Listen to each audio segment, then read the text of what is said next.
to say us where we're going to start. Uh, Alright, yeah, we'll mark it down for that. Yeah, this is what I came up with for it. I was thinking you probably, like, you could play the other Cherrim that's damage reduction instead of damage increasing if you want. I figured 80 damage is, like, fine, but it's not too stellar, so I thought you'd probably want a bit of a damage buff in this one. But, like, this just made the most sense to me. There's nothing really too far out of the ordinary in this list. You could probably place a Roseanne instead of 4 Collector if you wanted. I just figured Collector was... Collector Communication is such a strong combination that, you know, went for that to begin with. Yeah. Yeah, I mean, this looks like a good build for it, but it doesn't really do anything too crazy yet. Yeah, there's nothing like completely outstanding, but at the same time it's not the worst out there. I mean, I don't know about the Super Scoops, but honestly when you're looking at this sort of thing, it's kind of like, well, you can't always get Blissey going, right? And sometimes you don't want that double colorless to get discarded as well, so that can also be a thing. This is the Gator one that I have. Doesn't have Palkia in it at the moment, which was being used for spread stuff, because it does kind of... Like, you would like the spread thing off of it if you can. This Gator does do spread, but it's a little bit... probably not amazing. You probably just want to stick with the other one. I will say, this is going to have an awful Ampharos matchup, though. That is... Because the thing is, the Ampharos does trigger off of Rain Dance. So the Prime is going to put the damage counter on you, and then you can't Rain Dance if he's got the damage bind one in play. So... This is going to have, even though it's not weak to it technically, it's going to have a horrible matchup against that, I imagine. But... Yeah. Okay, so it's like attacking with Gator kind of deck. Yeah, I mean, there's not really a lot of other water attackers that we have left, let's be honest. We've kind of hit almost all of them. So, Yeah. you know, there's not a lot. But even then, I think the Gator is perfectly fine. You may just want Palkia G or even the regular one for Tsunami in here, just so you can get a little bit of spread damage onto the bench. I kind of went for the Crobat approach in here and going like Crobat Palkia turn for it. But... since you're Rain Dancing, you could just Rain Dance to the Palkia, which would be fine. That Palkia is Lightning weak though, and we don't have the G because that got banned last round, right? So, like the level X, I mean. We have the regular, but not the level X, so that's up to you on whether that's fine. But otherwise, this is kind of cool. Like, once it can get going fairly explosively at times because of BTS. But the fact that this Croconaw is available as well, that you can sometimes just get a bunch of extra energy out with that too. Like, there are some explosive turns that this deck can do right now, which is pretty cool. Float Soul, you could also argue whether or not that needs to be here. It's there because it's, God, what was the card? Rescue Scarf, I guess, but it gets the energy back as well. So... that's really cool. It's like you just get all of your pieces back. So when it dies, the water back? If anything that isn't Float Soul G itself, there is a water. When it dies, you get it back into hand whilst you've got the G, the level X in play. Oh, yeah, that's pretty which is super cool, because that just means, especially with BTS in play, that just means you immediately throw the Gator right back down and just Rain Dance again, right? So that seemed really cool. I didn't commit further to it in here because I was just trying to find as much like consistency space as I could, but you could easily say we don't need all of the Poketurn stuff in here, especially if you go Palkia G instead of Crobat. We could just go, yeah, we don't use the Poketurn stuff in here, and you know, we could go down that sort of route. That's a potential thing. Like, it just made sense to me because you only have 60 damage as your base output here before you put damage down. You're two-shotting everything, but there's not really many good ways of pushing for extra damage right now. It really is just like Palkia G or the regular one, Tsunami, can sometimes work. There was a Delibird in this set that has Hail as well, but why would you play that over the first Palkia, right? Because Palkia's got 100 HP, Delibird's got 70. You know, it doesn't make sense. But, yeah, I felt like you would need some sort of way of being able to add just a little bit of damage to the opponent before you go in with the Gator. because it just, I don't know, 60 is fine, but it's not KOing much, right? Even 80 with the expert belt is not super great. There's not really a reliable enough way of gusting for this thing at the moment either, I don't think. You can't exactly play Luxray in a deck that plays pure water. I mean, you can, but it would probably be bad. And Reversal, well, Reversal has for Alligator on it, so I suppose you could play it just because it's thematic, but it is Reversal. You are at the mercy of the coin flip on that one, and I don't know where you would cut enough spaces outside of like turn for that. Maybe you don't need the Cyrus engine in here. I don't know. I think one of the other guys was talking about the Kyogre. Yeah, we would have to unhit that, wouldn't we? Oh, was it that or was it the Lantern that we hit? Or was it like both? I don't remember. I'm gonna have to go check. Pin messages. Because I didn't actually keep that thing around because I thought it was hit. Because that could also be a way. Yeah, I don't have Kyogre on my list. Okay, then it probably was just yeah, it was just like the Lantern instead, right? Yeah, okay, that could work. Because that's, I forget, that was discarding 2, right? Not putting them back into hand, and then it's like 60, right. 60 and 20 spread. Okay, but I mean, if you use Fisherman, then that, like, I've got 1 Fisherman in here. You can use that to recover the energy and get them straight back to hand immediately, so that's not too much of a downside. What about the Suicune Hall of Legends? It's 20 spread for 3. We don't have that yet? We're in Hot Gold Soul Silver base, right? So yeah, you're right.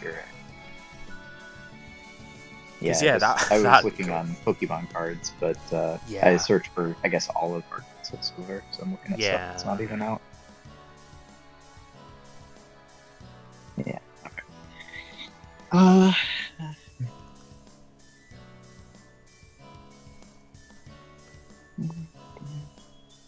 Yeah, you would just have to be really, really careful against size stuff because you'd probably have to establish 2 of the regular Gator.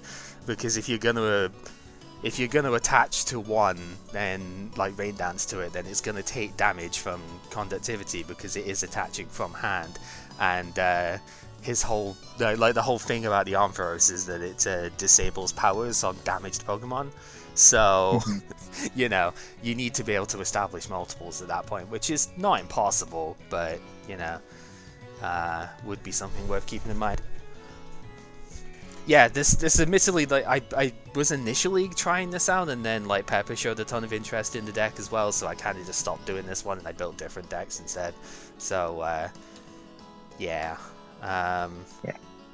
Like, the first one I ended up building was Donphan and Nidoqueen, but that's not it. Like, Pepper Sing is playing less of the Nidoqueen because he's playing Flygon, but it's still not, like, that dissimilar of an idea to what he's doing, so I imagine you probably wouldn't want to stray too thingy into that. Yeah, I like this stuff there as a start. I'll pull up Palkia, G, for a couple of those in there. Yeah. I will say I may have to play a different deck into this one, to be honest, because, yeah, spoilers, I'm playing Fire. So, okay. yeah, I don't have, it's a weird thing with it, because there's not a lot of water in the thing, and it's honestly, we'll see how it goes, but I wouldn't anticipate, depends how fast the setup is for it, I wouldn't anticipate a great result off of it, but yeah, I can let you know now, and that's why I haven't bought a Typhlosion deck out, because I'm playing Fire, it's the main thing. Okay. So we'd have to see how it goes.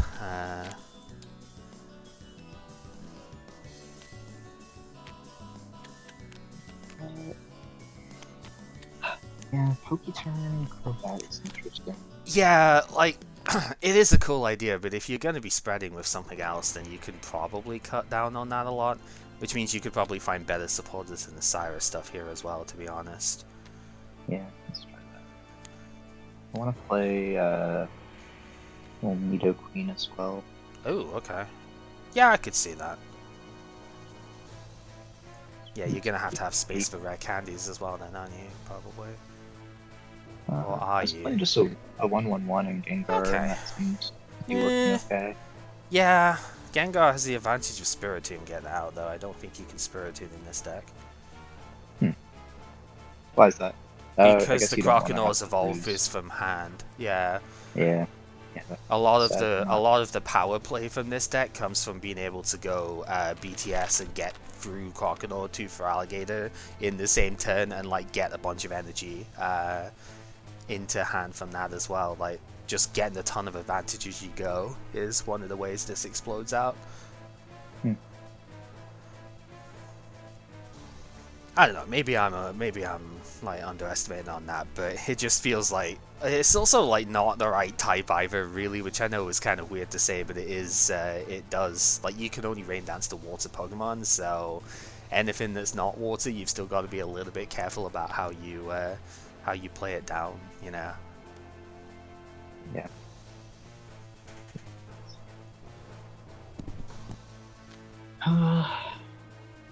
1 second. Float Soul.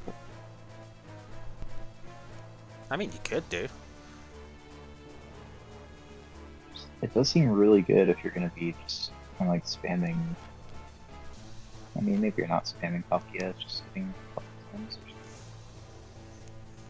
I mean, stuff has what, 250-ish health these days. The absolute max is 100 and yeah, like 150 plus. You've always got to consider potential plus 20s with the belt, but on average you're expecting at absolute most 160. Hmm. Just thinking, like, how much do you have to put on them for Hydro Crunch one shots? It's like 40. Yeah, so if there's four counters on without expert belt, then you will do a combined total of 140, right? Because you'll do 100 with Hydro Crunch and then 4 damage counters already on. With expert belt, Yeah. that does get to the 160. So yeah, I think 4 is the target that you would like on the biggest things. Because otherwise, 1 counter is 80, 2 is 100, 3 is 120. So that sort of gives some reasonable milestones.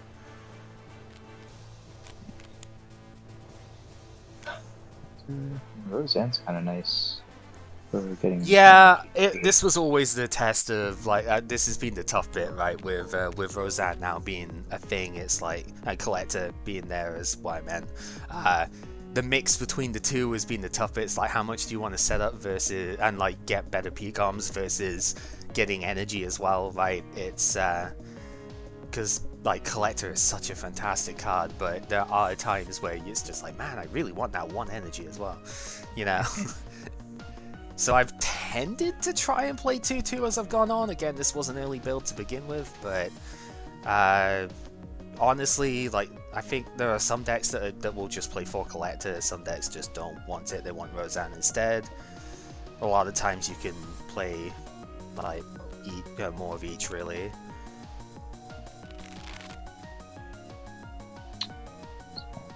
What supporters were good before? Let's get a bit more lookers. Or Yeah, Cynthia's okay. like Looker is reasonable, Cynthia is reasonable. They're still fine. I've more or less gone full punt for myself on stuff that way because you know, card is busted. Let's be honest. Yeah. We I both guess. know that from the Cynthia days, right? Yeah. Card is real good.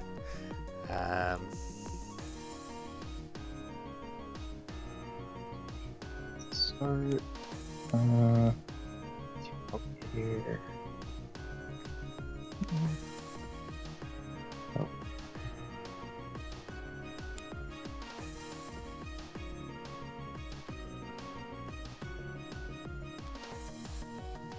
I don't know what else I really want here. What kind of ball search do we have? Do we have Great Ball? Sorry? Do we have Which one? Great Ball? Yeah, Great Ball is available. It's usually not played that much because of, apart from Collector is just so good, it's usually not played a lot at the moment because Spiritomb decks would stop it. right? Yeah, okay. That's, And, you know, PCOM takes up almost all the slots that Great Ball would take up. I cannot overstate how fucking strong this card is. It's so good. hmm.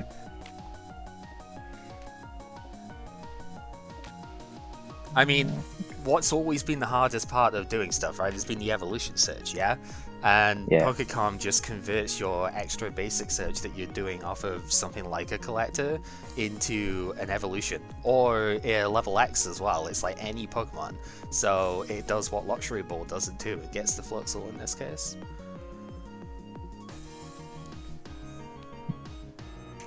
Is that Baltoy supposed to be out of the deck at the moment, or is it just hanging out in the corner? Yeah, you're right. Yeah, I was gonna say just because it moved, I was like, gotta make sure here.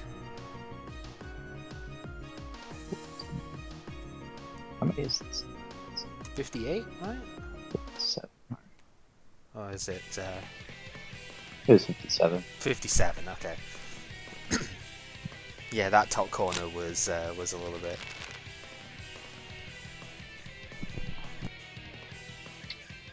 Wondering if there are other like basic water guys that can splash in here that would do other things for the deck.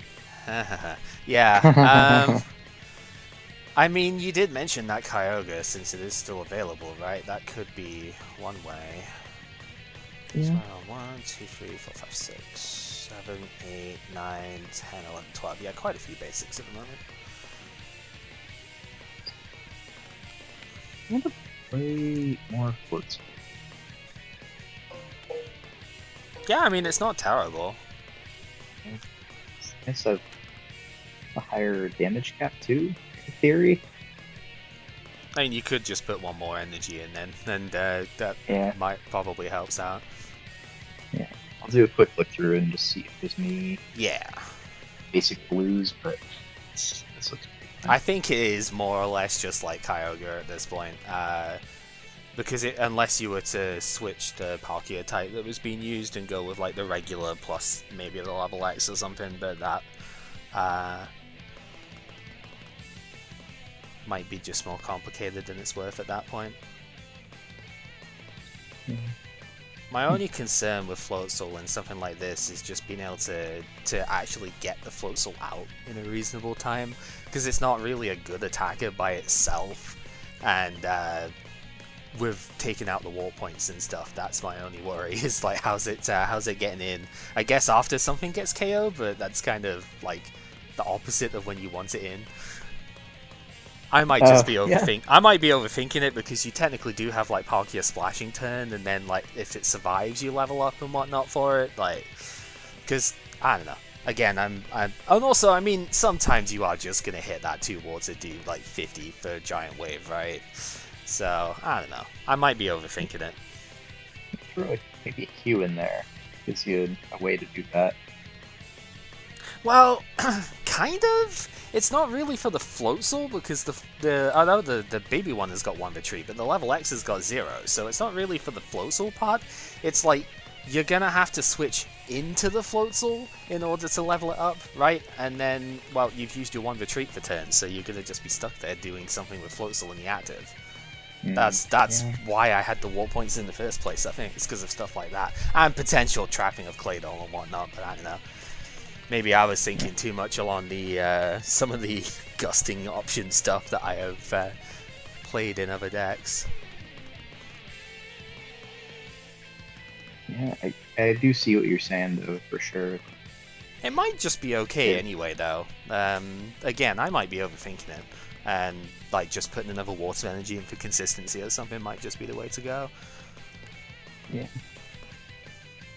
Gyarados G. I saw someone was talking about that. Yeah, that was a mean pick of it, and then I said it doesn't even resist fighting. Don't even think about it. Like Tom Pan just kills it. What's the point?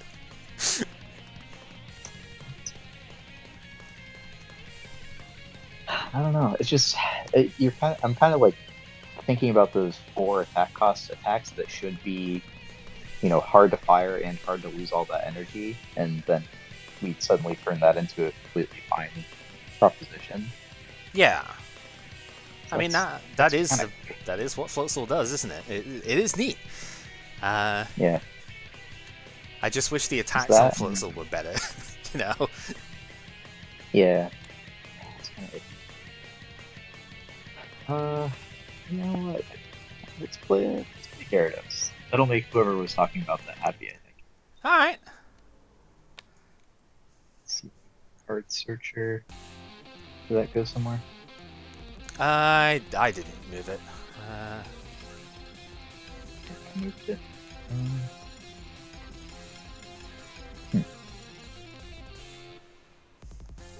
You didn't, like, delete it by accident, did you? I guess it's possible. Uh, huh. I can ask and see if Pepper can get another one real quick. Sure. Yeah, if there's like a bag of or something. Or I guess I can just leave the room, go into another room, grab what I need. You could, but that'd be inefficient. I'll go ask him. Hello. Sorry to interrupt the game a little bit here, but it seems that Matt has misplaced the searchers somehow. Do you happen to have a copy of that we can grab because we need the card? Right, I don't know what he's done with it. We can't find it. I think he might have accidentally deleted it or something. so do I. Let me load on it for a different file. Yeah. I figured, because I don't have access to it immediately, I figured you might, so, you know. I mean, I'm just loading up a copy from a different file, so... Yeah.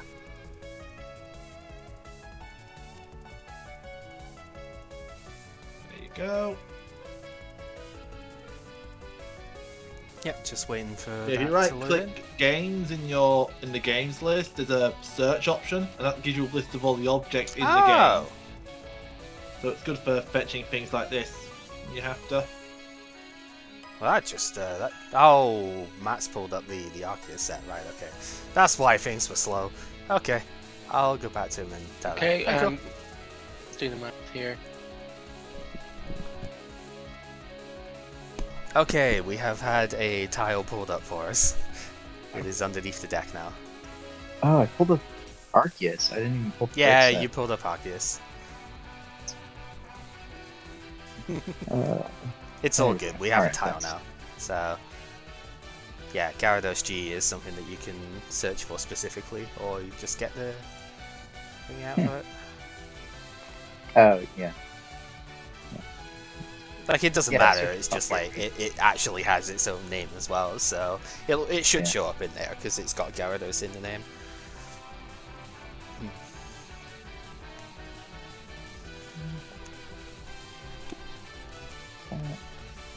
And I mean, I hate to admit it, but I think you're right. You might want some like switches or moves or something.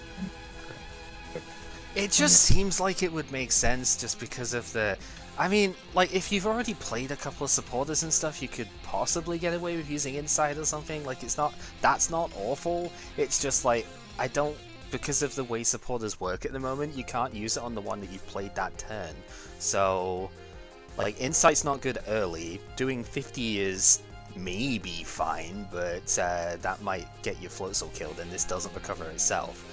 And Energy Cyclone is not good unless you've got all the energy in hand, and then you lose all the energy because it go back into the deck. So Yeah. I'm just worried that you wouldn't get to do anything that turn. And I have seen what can happen if you give decks at the moment a free turn. It is not pretty in a lot of situations. You give Donphan a turn and it's gonna murder you. Well, maybe not this deck because you've got weakness, but I actually, like, I got super lucky with it, but you probably saw the big, like, effectively game report that I did for the thing. I did beat Pepper's version of this with Donphan one. It was absolutely ridiculous. Right, I going first, rainbowed my Fampi and did 10 to his Palkia active. Turn 2, Expert Belt plus power, Earthquake for 90 to get the KO on it. He had Gator turn 3 but not the energy to attack with it, and I just went third energy, found all 3 of my remaining plus powers and heavy impacted it for 140 and just sealed the game up from there. It was like, Jesus Christ, this deck is insane. gnarly.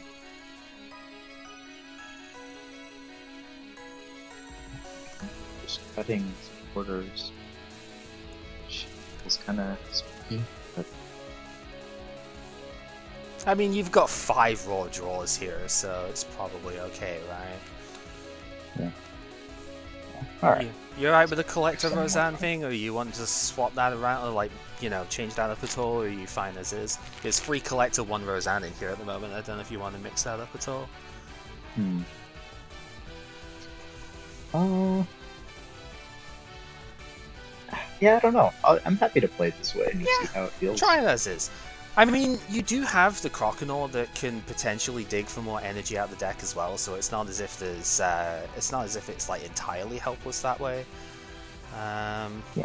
Right, so we're done with all the stuff up here, I think, right? So I can... Yeah, it should. Okay. Oh.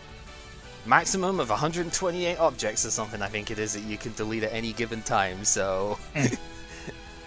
Yeah, if you ever try and delete like a mass amount of sets or something, it never ends up going super well that way. Right, so yeah, like I said, obvious unfortunate weakness matchup. This is the only really viable water deck in the format, let's be honest. So, Sure. you know, it's like... plus, I really just wanted to play this one because it's actually really cool.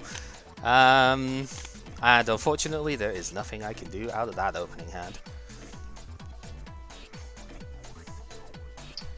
Yep. Huh, fire spit. That's interesting. Just to have a inline attacker. Yeah, it's a much more powerful attack than the acceleration ones have access to. Plus, it's discard any 2 energy, and you can see the DC in this hand as well. So you Yeah. can just discard DC if you don't have the other types around as well. So it's a Solid. pretty strong attacker. I found it to be really useful overall. This is Right, so grab your extra card. See me, and then we will Yeah, see. yeah, it's See, this is a weird hand because I don't know exactly what to do with this one. I think if I was going in entirely blind and I didn't know what you were playing, I would start with this. So that is what we shall do. Alright, what would you like? heads. Bold of you to assume I'm going to flip a heads. Right, so, yeah. Obviously, I see this now and I go, oh, fuck. You know?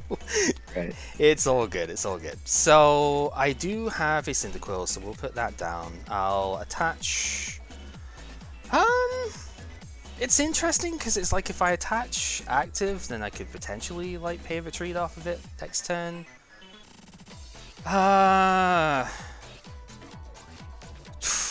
Looking at the rest of the hand, it's like, is it worth it? At least the benefit is that I know you're not killing it first turn because you can't attack with this thing first turn. It doesn't play nice with energy gain, so even if you were playing that sort of version off of it, you can't attack that way because it takes 2 water, right? So I'm pretty safe in saying this thing is surviving at the very least. But BTS Gator. yeah, I Rain mean, Dance, Giant Wave. you would honestly need like a fucking 10 card combo basically to get it. So, you know, if you had that, then like all power to it, but that's very unlikely on turn 1. The problem is Ninetales doesn't kill this thing in 1 hit because it only does 60. So I think it's weird because I really do want the energy in the discard, right? But which means I would like to pay a retreat.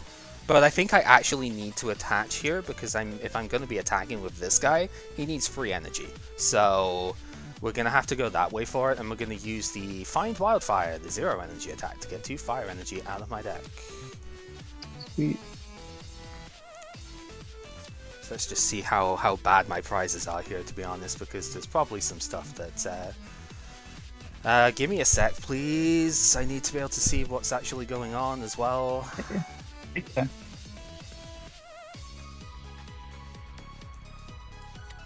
It's alright, because I do need to do a deck search as well, so...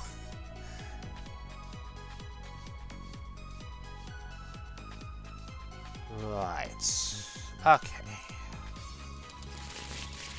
Right, so we have a 2 fire. You've gone, yeah, BTS Cradle here. Okay. Turn it all down. I mean, I'm gonna go for full turn kind of thing, I think. Somewhat like 2 water, not that far off.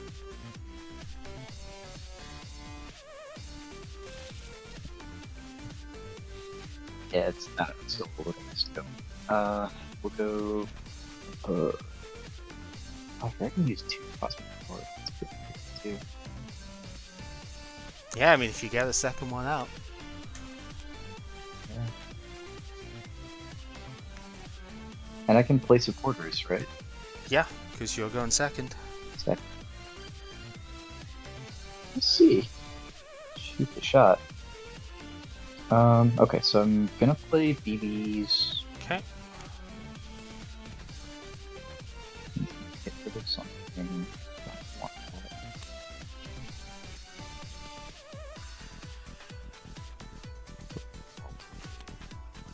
that. Okay. Cosmic power. Yep.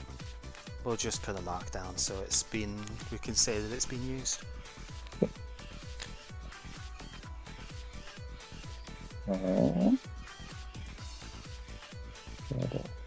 Duran. And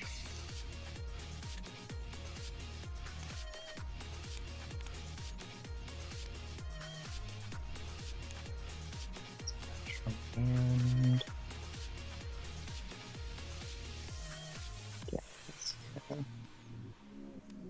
this is turn 1.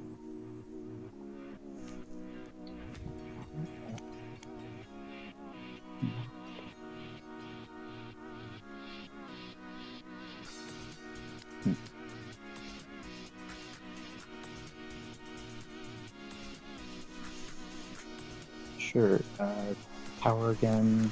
Yep.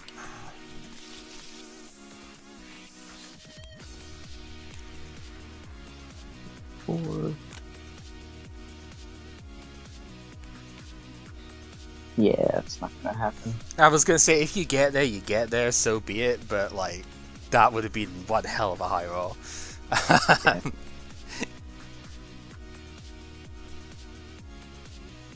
Yeah. Oh well, that'd be. Let's see what else we want to do.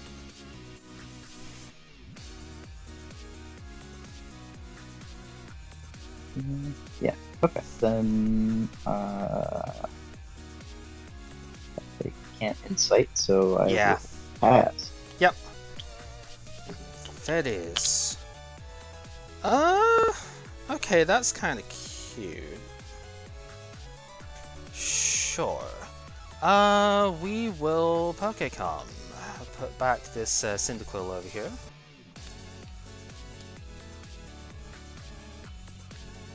Grab ourselves as soon as I can find it. Oh yeah, I was never drawing that. Second from the bottom. Never getting that. Okay, so that's cool. We have the Ninetales. Yeah, I might as well evolve it here, because even if I don't get too many uses out of it, I can at least get this turn, which is good. Just gotta think how else this is gonna play out. It's always the question of whether to like roast first. I think we do here. Yeah, we'll go roast reveal with discount one of those fire, draw 3. Yeah, that's pretty good actually. Thing is, I don't think I'm gonna get this thing out of dodge this turn, so it is gonna go down. That's a shame, but you know, such is the way. I'm probably okay with that based on the rest of this hand, actually. I think that'll be fine. 2, 3, 4, 5, 6, 8. So we will go.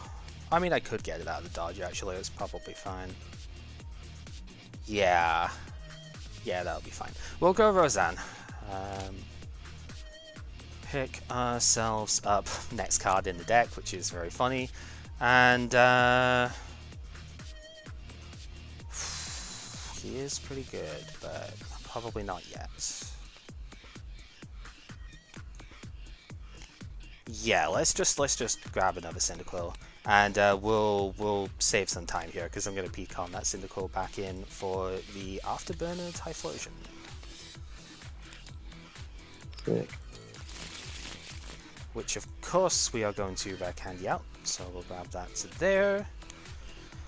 Right, so then we want to bench another Cyndaquil. This is in hand, I've just not used it yet. Bench another Cyndaquil, attach to the Typhlosion, play the Uxie to draw 4. Okay. Then we are going to... Oh, this kind of looks a bit dirty, actually. Which is fine by me. I still only have the one in the... Oh, I have one in the discard, okay. Huh. Right.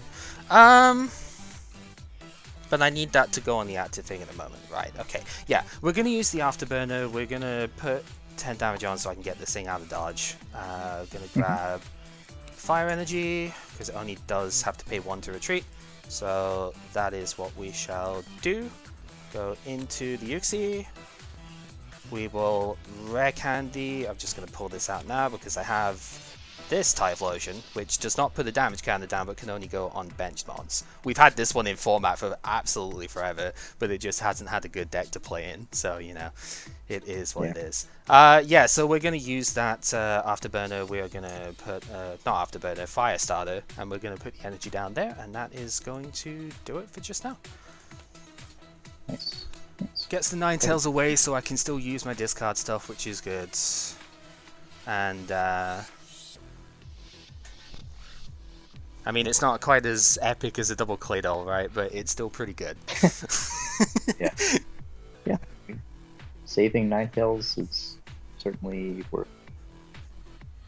I think there was another way I could have done it there, but I wouldn't have been able to use the Pecan that I had in order to get the next stage out. So I think it was better the way that it was riskier, but it was better the way that I did it there. I think so.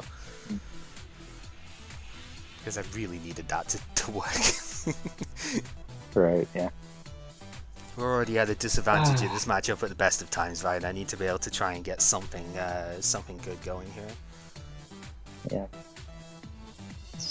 And, it's not the best.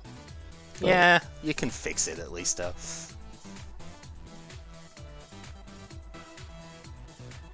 Also, yeah, hello DNA, how you doing?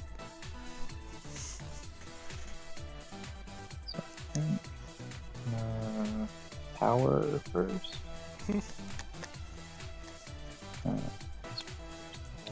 Probably this out of hand. Let's Fixing yourself some lunch. Sounds good to me.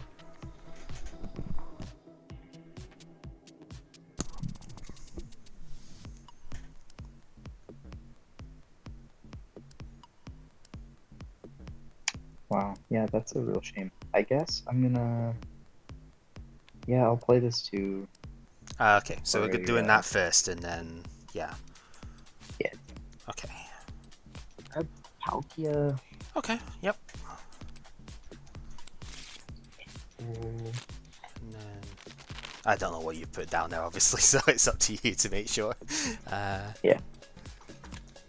Yep, so that's one done. Honestly, the reality of this Floatzel being here is kind of annoying, though. I'm not sure how I'm getting around that, but we'll figure out something. This hand is pretty awful, so good attach. Well, should see what your attack actually does. Okay. 70 discard. Yeah. 60 discard a fire, water, yeah, discard a water specifically.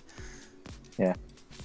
Also critical, this is not times 2 weeks, so it actually doesn't die as quickly as the prime does. So That's the other reason I'm playing it here, to be honest, is because it can sometimes survive some weird numbers. Yep. Too bad Floats will lose it to Giratina, right? Hey, no. No, I'm gonna make you very upset at the moment because just after stream yesterday I found a shiny Hoppip, so you know, more freaking shinies found in the game. You've got to show me what it is. Oh yeah, sorry. Yeah, okay. Yeah. Yeah, because it is reveal a Pokemon and then shuffle back. Yeah. It's alright, everybody's done it at least once. I did it accidentally as well. Pepper and Sai have both done that. So don't worry about it. It's not a unique thing. Yep. Rock. Yeah, it's a rite of passage. Exactly, DNA. Oh yeah, that's gonna hurt. Okay.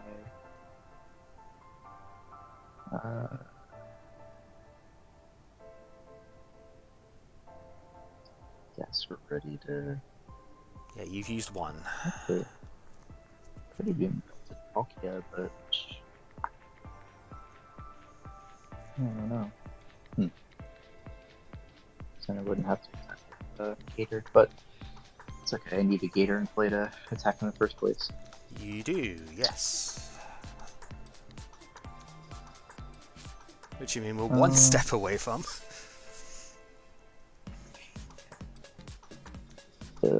Well, okay, this is good. We'll Warp Point. Oh, okay.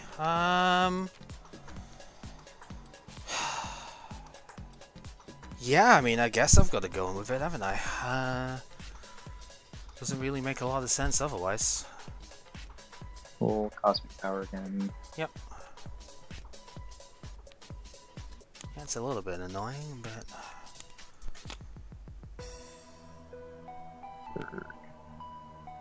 Wow. Okay.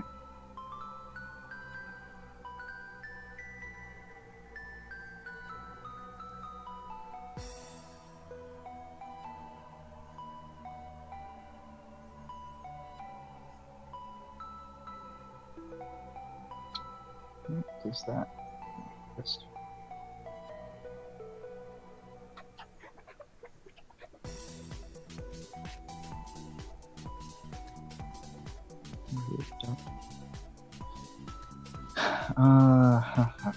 Well, I think I'm gonna just manual retreat back to Soul. Okay. Call it a day. Right, okay.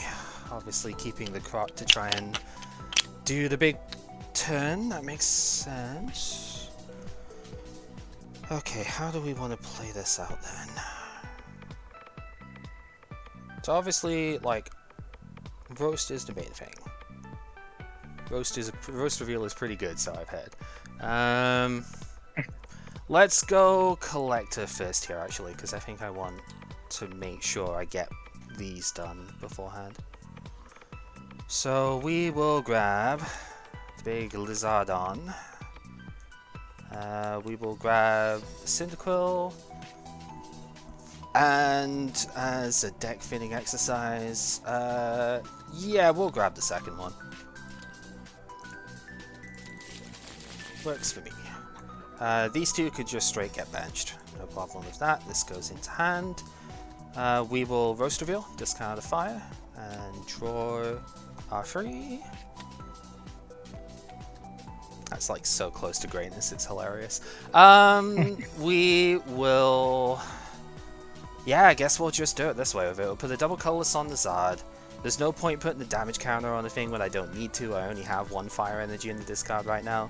So we will use the fire starter, not the afterburner, to just attach here, because I already have enough energy on the active anyway. And we will flare destroy, do 70, discard the energy from the float soul. It's not amazing, but you know, it is what it is. I pretty much know this float soul's like never gonna actually die from here on out, most likely, but...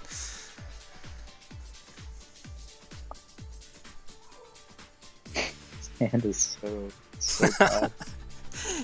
This was the other thing I was kind of finding. It's weird. Like you have all the consistency you could want. You had double Claydol turn 1 going second, right? And it's just like sometimes hands just don't work, and I'm not really sure why.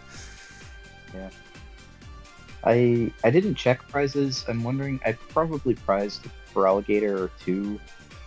Yeah, you did I'll cut check down if I on get the. another chance. Yeah, you did cut down on the count as well. So if there are like 2 prizes, that's going to be dangerous. Yeah. When it comes to the part when you go against SPs and you have to reveal the fire in hand to use roast reveal. Wait, so even if you get power sprayed, you have to reveal that you had a fire energy in hand to discard in the first place. Is that what you're saying? Which bit just went down? Was that which thing went down there? Water that pop. Yeah. Okay, right. Sorry, I heard the well getting dingy, but I was over on the other side, mousing over roast reveal. Okay. Okay, yeah, that makes sense then, because people were using roast reveal to bait the spray, even though they couldn't use it. Yeah, that makes sense then. Okay. Dick move, if you ask me, but you know, that is just, if that's what people did, that is very silly. Also, yeah, non-evolving to the croc beforehand. Okay. Yeah. It just feels weird because like if I get the gator, I still need a bunch of energy. That's true. It's like I know what you want to go for. You want to go for that big BTS turn play and just be like croc and gator and the same thing and just go for a lot. I understand that. Yeah. I can see where the issue would lie when it comes to that. I'm just gonna hit a power out of that. The big 2. So bad. Oh man. I guess at this point I got a Pokémon out of a Float Soul. Yep. I'll take a Croc. Evolve. Yeah, it seems like we've kind of at least got to push one button here for it, isn't it? Choose. You may look. So this is optional. Yeah, it is optional if you're gonna go for it anyway, or Nah. because you want more on the Claydol. Yeah.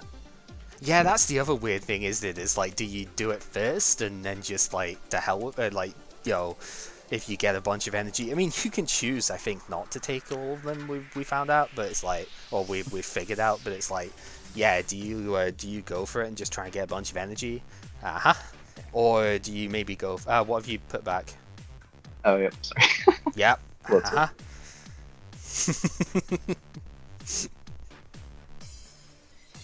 Gator. Yeah, I only prized 1. Okay, so But you had the 2. Okay. Huh. Yep. first bit. This is where it's just like I don't think I can win from here, but we'll play anyway. Yeah. Scroll breath. Yep. If you want to get the 100 on the active, then I'll do the rest of this stuff here. Yeah, I'm pretty sure I can't win from here because the Float Soul just keeps getting everything back, unfortunately. But we'll see. Like, I obviously still have plays, and that's not the worst thing ever, but I just don't think there's realistically any way that I can keep up at this point, right? Because every time that I kill stuff, you just get all the energy back as well. And that's where it becomes untenable. If I could have knocked out the Float Soul, then that would have obviously been better, but there's no way I could do that quickly. You get to delete energy, which is good, but you know I've got the Fisherman somewhere in here, and there's pretty good energy count too. Yeah, you've got like 12 energy, so that is quite a few to chew through.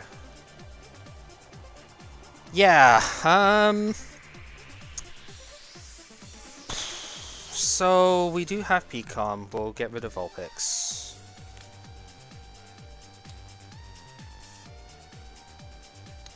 This is weird, because it's like I want to get Zaji, but then that just immediately gets eviscerated, which is not good. Kind of need to save that for now. So, I think we'll grab this guy.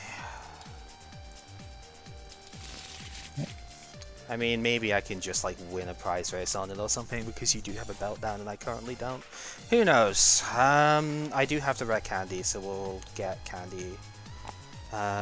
Tithe down, which is good. I think I'm only on 1 energy in discard at the moment, right? Yeah, so we'll pull it out. I'm not sure exactly where that's going yet, but we'll just have it there.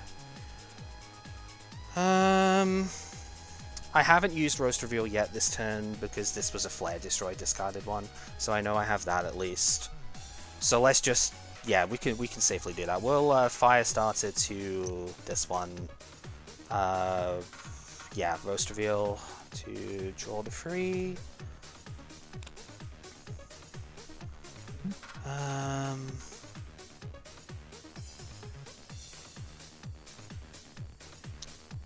Yeah, okay.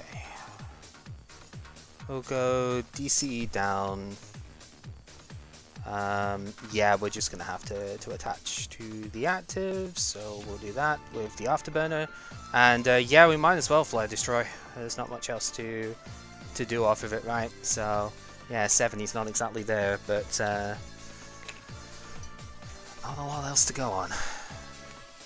Yeah. I kind of thought you were just gonna like retreat and hit with him. I could have, but I again, guess... you get all free energy back, and it's just trading, like... I feel like that's an unfavorable trade on my end if I do that right now.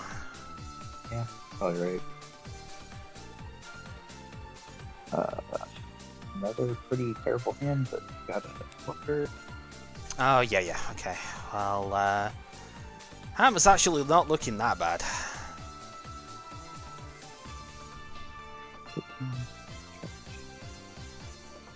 It's 50. Okay. Yeah, that's solid. I'm gonna hit myself for sure. Right, okay.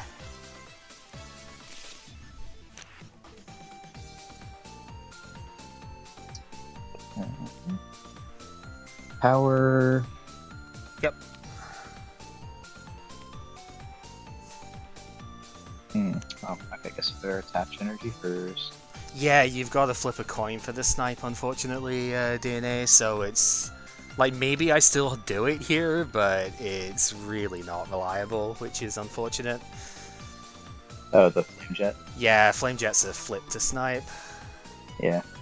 It, honestly, though, it might end up having to be the way this goes, because looking at this, I'm like, how else am I winning this, right? If that Floatzel just keeps getting the energy back into hand, there's not really any way I'm going to win this. So, realistically, that could be an option here. Oh yeah, so you've attached first and then put the stuff back, right? Okay. Like, that is correct sequencing, just, yeah, you start to put the stuff back first and then do it, so... Yeah. Just making sure everybody knows what's going on. Get some more. And cost power again.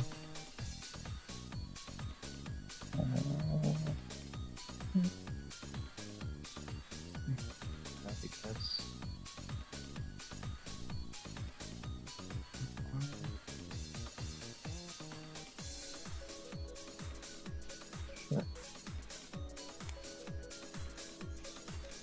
Sure. Yeah. That'll work.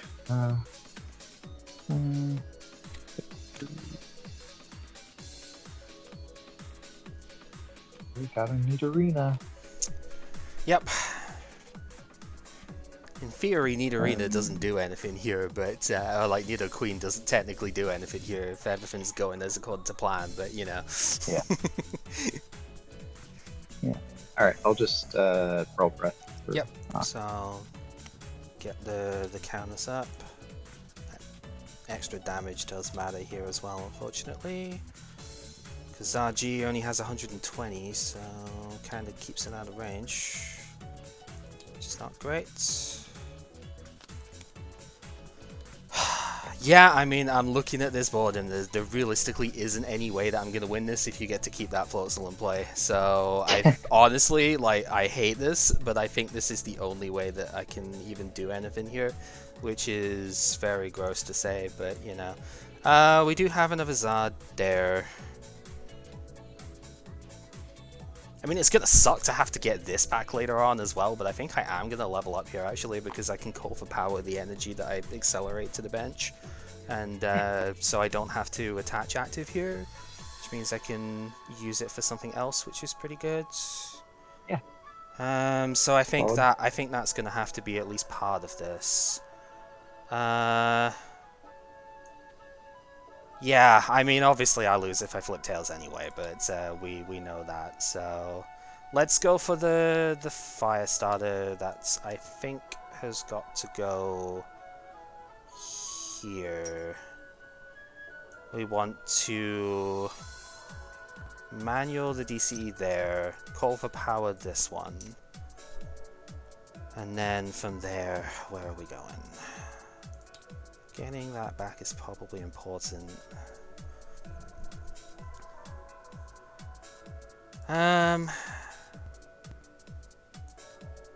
Yeah, I think getting that back is important enough here. I'm gonna Palmer. No, we're gonna roast reveal first and then use the Palmer. Right. So discard the fire. That gets to 5 in the discard. So yeah, that's gonna be better. Yeah, we'll do it that way around, and then we'll use the Palmer, because I can grab all of these back now. Again, sequencing, important in Pokemon, right? Make sure that we actually get our stuff done in the correct order, so they all go back. How come you didn't want fire energy in discard? One's already going in the discard when you KO this thing anyway. I only have one type in play right now, so... as it currently stands, there's not a huge amount of point in having excess fire in the discard. Yeah, that makes sense. That's, at least that's the logic I'm going with here. We'll see if that's correct or not. And then not much else to do with the turn. We're gonna have to flip for the flame jet to see if we stay in this, and we don't. So GG. Nothing I can do. I mean, obviously it's a fire versus water matchup. I'm never supposed to win, so. You know, yeah. It is what it is. But if I had actually killed this, I think I could have won this game. And not even, like, unreasonably won that game either. I think I could have very respectably won that game off of this board if I managed to KO the Floatzel. Because I take the Floatzel out, you take this out, I take the Palkia out, no problem. You've got to eventually go in with a Gator. And as soon as I take that out with an Expert Belted Malevolent Fire, then that's the game over, almost. Okay, that is... So, had I actually... Yeah, I know, we saw that as well. It's like, had I actually flipped heads on that Flame Jet, I genuinely think I had a route to win that game. Like, and I don't think it's an unreasonable route either from where this is set up. I'm not sure. Yeah. So, Question. I had to go for it. And that was it, really. What's up? Why this Nidoran? Because it's the the first one that one was you in my found. Gengar deck. The other one has 10 more HP. Oh, you're right. That would be objectively better. But this one lets me do a deck search, so I can check prizes. It technically does do that, yes. I mean, you're not wrong. Knowledge is power, my friend. Yeah, so clearly this is, as I said, the only water deck that could be available left in the format right now. And even then, like, as dumb as that game was in a lot of ways for setup stuff there, I still technically had a way of winning that, which is mind-blowing to me, actually, the fact that wasn't completely game over just from where we were in that spot.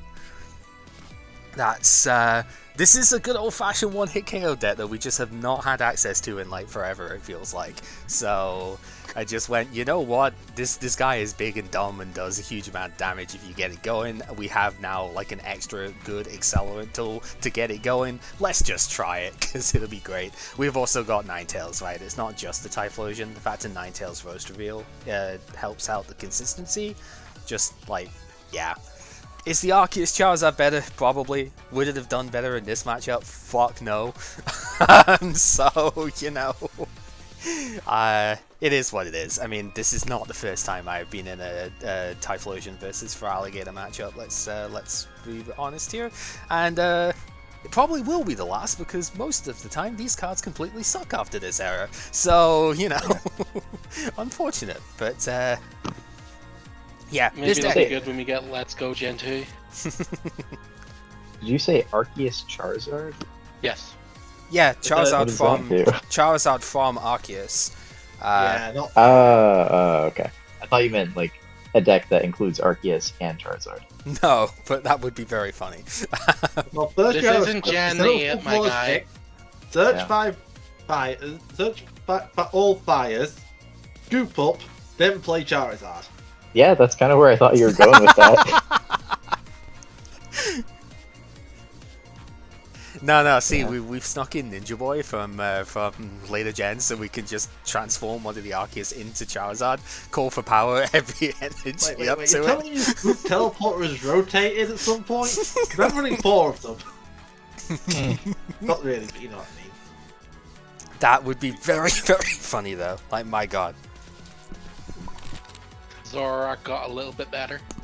Yeah. Regardless, though, GG's on that. I'm honestly surprised I could even find a win con within that deck, within that game. So that to me is like a mini success in its own right, because Yes, I it agree. genuinely should not happen with fire versus water in that capacity, right? So. Yeah. Right, I know we've kept you guys waiting for an awful long time off of this, but you know, such is the way. How are we divvying this up? I don't mind. Do you? I mean, I think You've probably played against this a lot more. I have, but I have also played quite a lot of Donphan, even if it doesn't necessarily have Flygon in it. So I think probably, you know, this is going to sound weird, but I think the more closer matchup is going to be with Yusai. Because I don't actually think the Donphan deck is that good against me here, in comparison.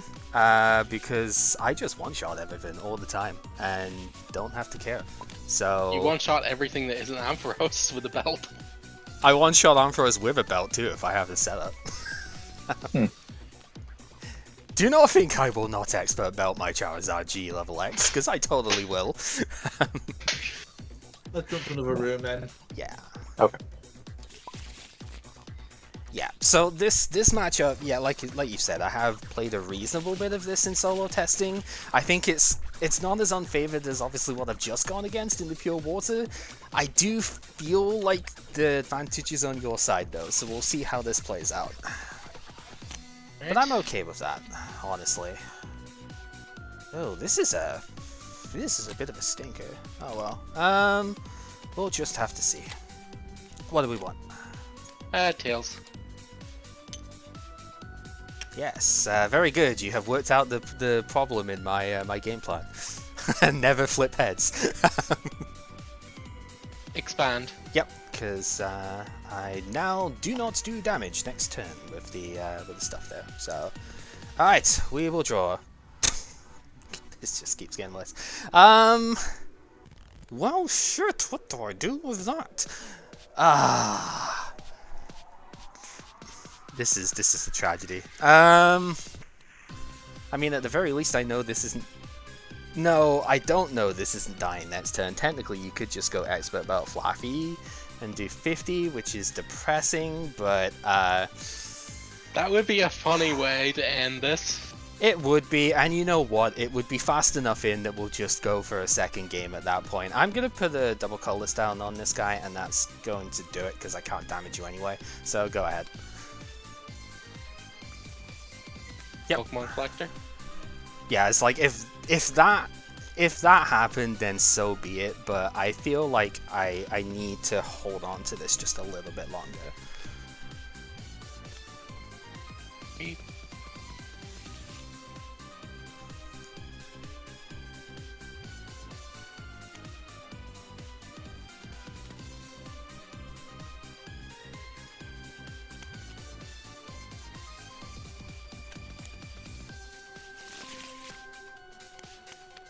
Okay, yep.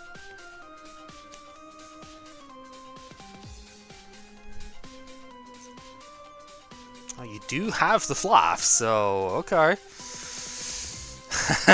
Do I agreed? I mean... Fuck it. Yep, go for it. Ah, there you go. Yep. Okay, so here's the dilemma, right? I can't really play the Yuxi out of this hand because if I do, I mean, I guess I'm drawing like 2 cards. Maybe that's okay, but it's like I can't really play the Yuxi out of here. I was potentially looking at like trading it for the Typhlosion with the Magma Punch and whatnot, but I also thought, is that really worth like sacrificing any hope of being able to draw out of this? Yeah, because I would have been trading, so that would have been really good actually if I'd have lasted that turn. I could have PCOM that, got the Typh out, and then use it for like 5 or something. So, yeah, I feel like I had to do it that way, to be honest. There really wasn't, like, if you had it, you had it, right? But, Oh! yeesh, yeah. I mean, yeah, the other Yuxi in there is kind of rough, so... Like I said, it is what it is. You play to your outs at that point. You actually do play more Expert Belt than average, so it's not completely unreasonable off of that. But, yeah. Well, this hand doesn't do shit, so, boop. I mean, we're not taking one. I don't think we're taking one. No. Alright, so, moles for everyone. That's a rarity in this deck. Yeah, I haven't found it moles that many times. You are correct. Okay, this hand is weird, but let's go for heads here. Okay. Right, we will draw, and we will tackle. Yes, that is exactly what we shall do. Not exciting, but you do what you do. Yep. One collector.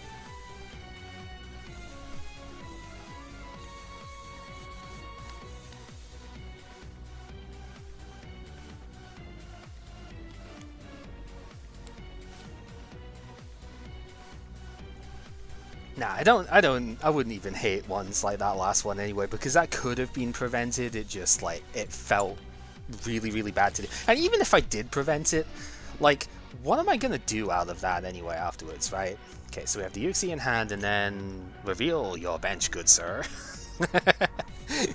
There we go, yep.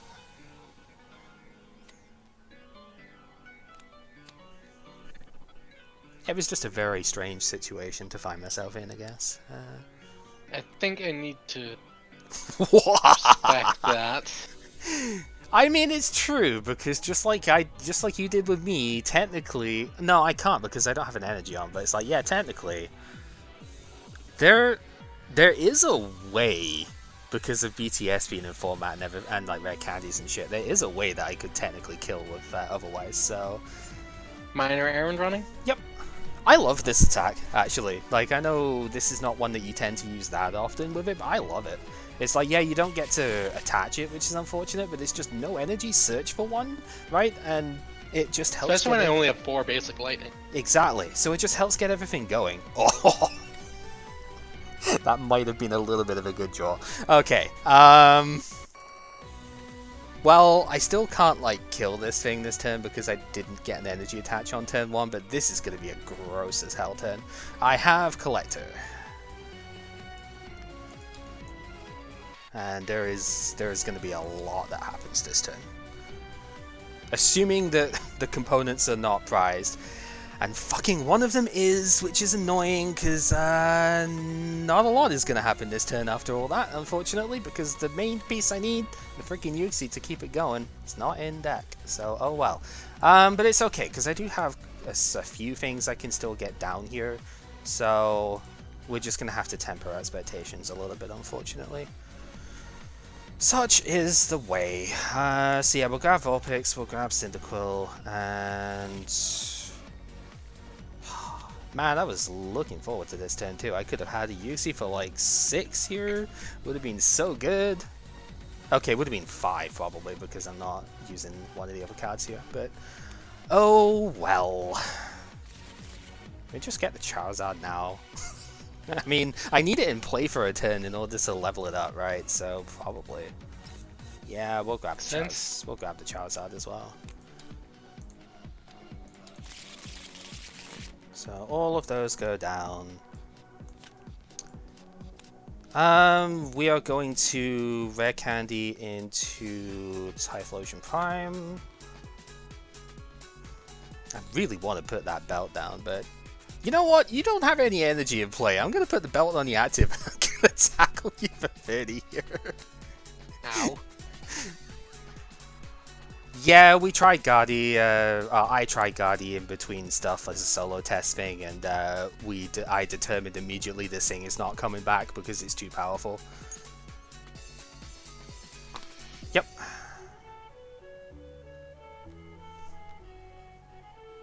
Luxury ball? Yep. Ah, this is nasty as well, isn't it? Because, ugh. Wait.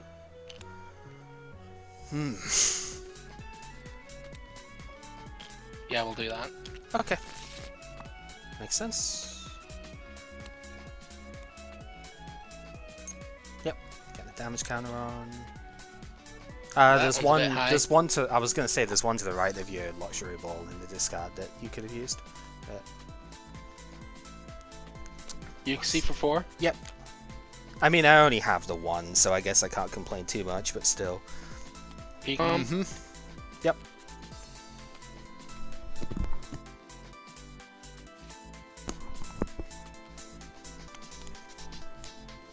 Yep.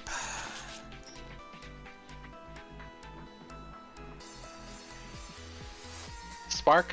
Yep, so this is going to be 30. Because you do have the belt on. Okay, and then I'll just flip them out because we can. Alright, let's draw. There is a hard choice here, but I think I have to respect the damage dealers. I do understand that. So the problem is I know you're just going to bind the next turn, which sucks.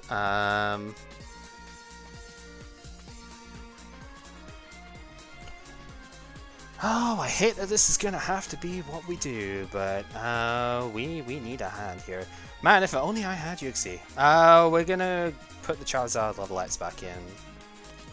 No, I totally understand. It makes a lot of sense here to do it that way. Let's grab ourselves the Cyndaquil. Go Ninetales.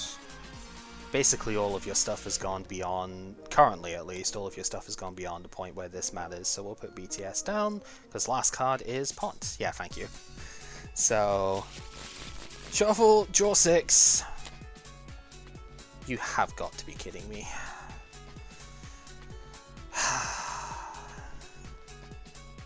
This is so frustrating.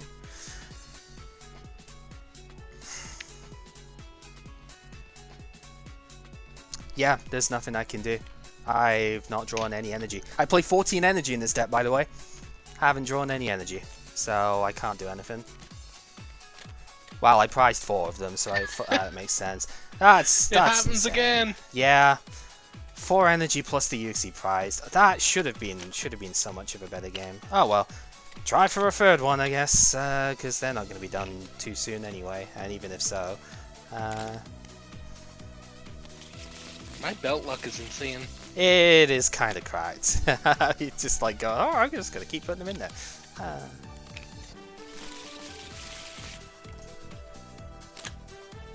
Well, can't do anything with that, and probably for the better. Jesus hell.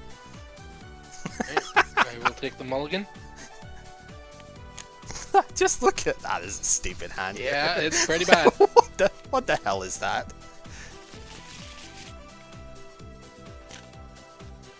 Can't do anything with that either. Wow. Okay. Okay. Take another Shame, one. because that was almost good.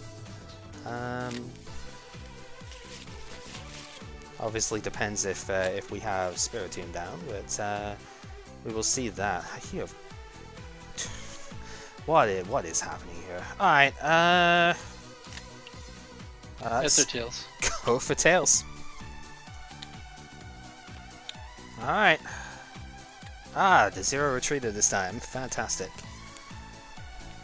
Okay, we're gonna put down the Charizard G. We are going to put the double colorless on that thing, and I am going to go hunting through my deck for a sec, because Zero energy Fine Wildfire is at least a decent move here.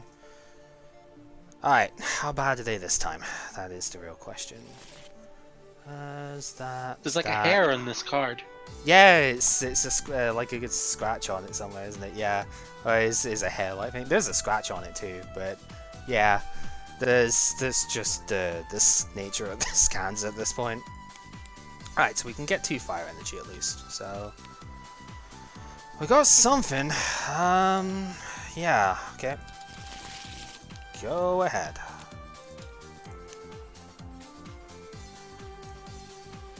Man, starting with a +2 doesn't feel good for me, but you know. I suppose I did just search for 2, so kind of helps a little, but you starting with that many cards in hand really doesn't make me feel confident here. Ah. Well, I'm not getting Spiritomb, so I guess I should be happy enough with that.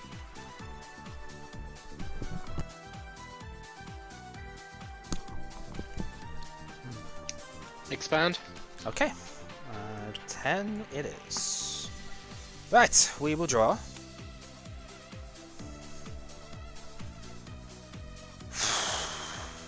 So, how the hell do we play this out?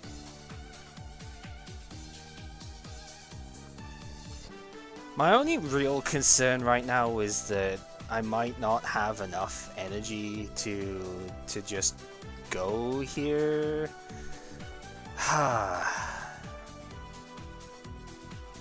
So what the hell do we do?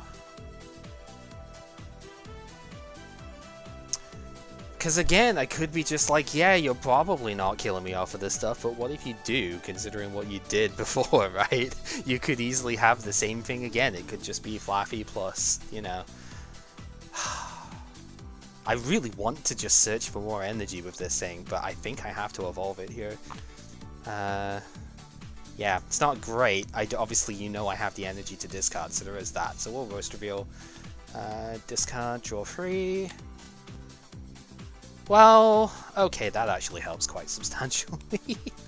Luxury Ball.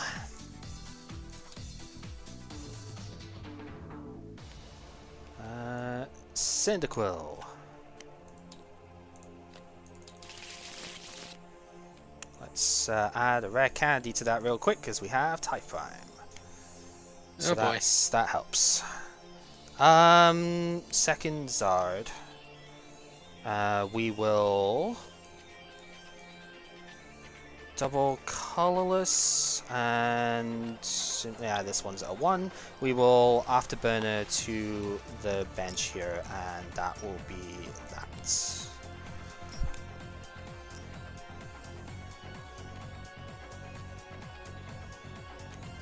Yeah. Fluffy. ECE. Yep. Pokemon Collector. Mm-hmm.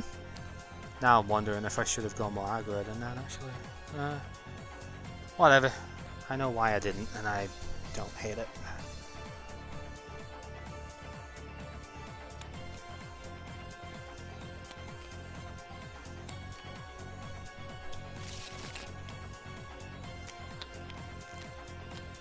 Yep.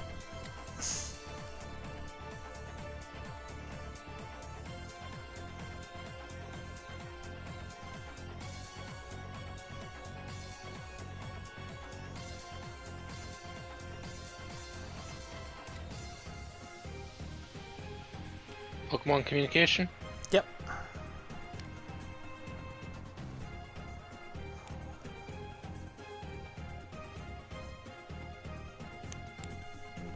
Ah, okay.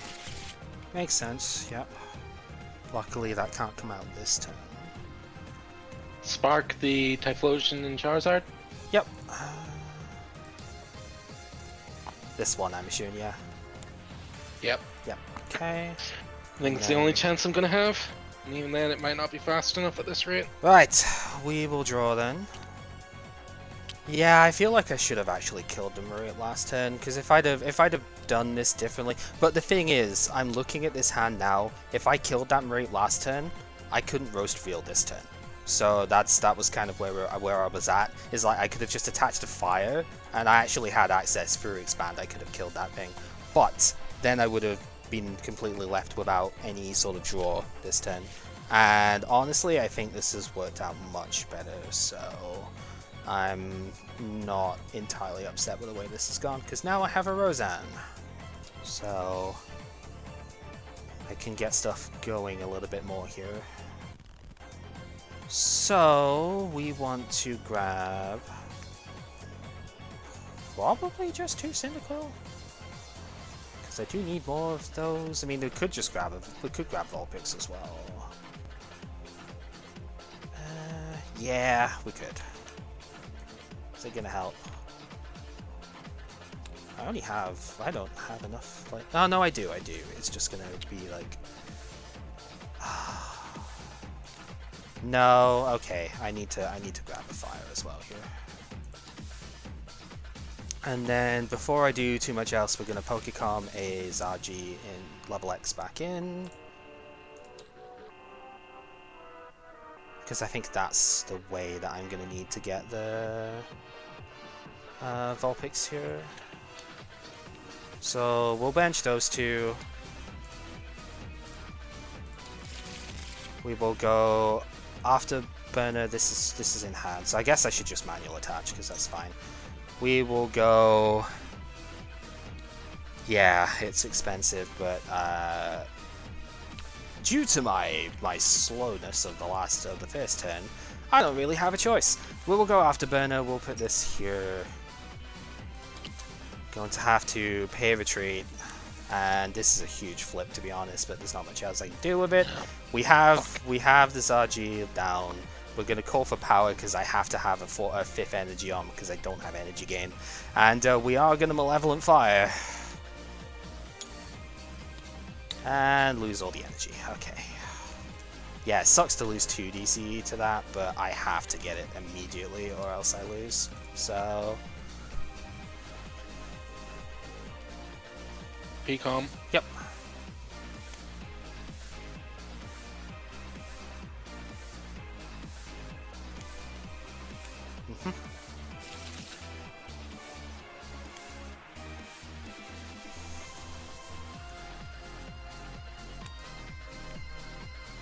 Pixie. Yep.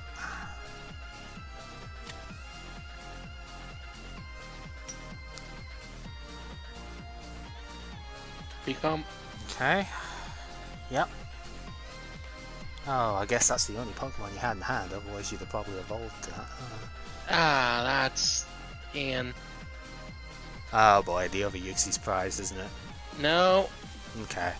worse. Oh. Oh boy.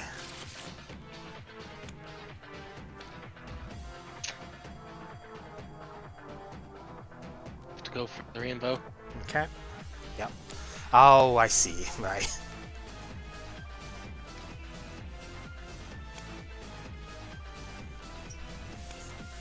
Yep. Yeah, I'm not dealing damage otherwise. because you somehow hadn't played a supporter yet that turn, yep. Yeah, of course. Uh-huh. And we will flail. Yep. I mean, that's the only way I had back in the game.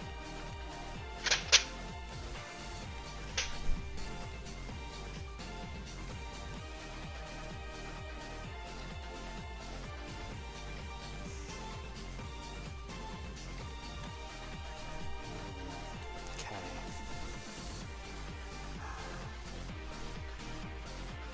Sorry, I've got to take a moment on this one. This is... No worries. Oh, right. Damage on the Gyarados. yeah.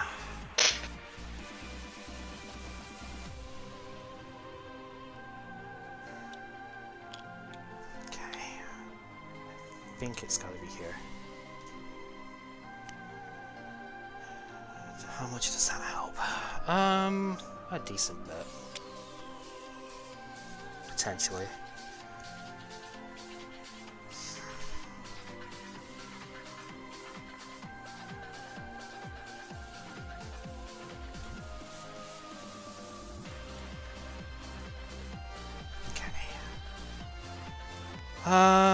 Babies.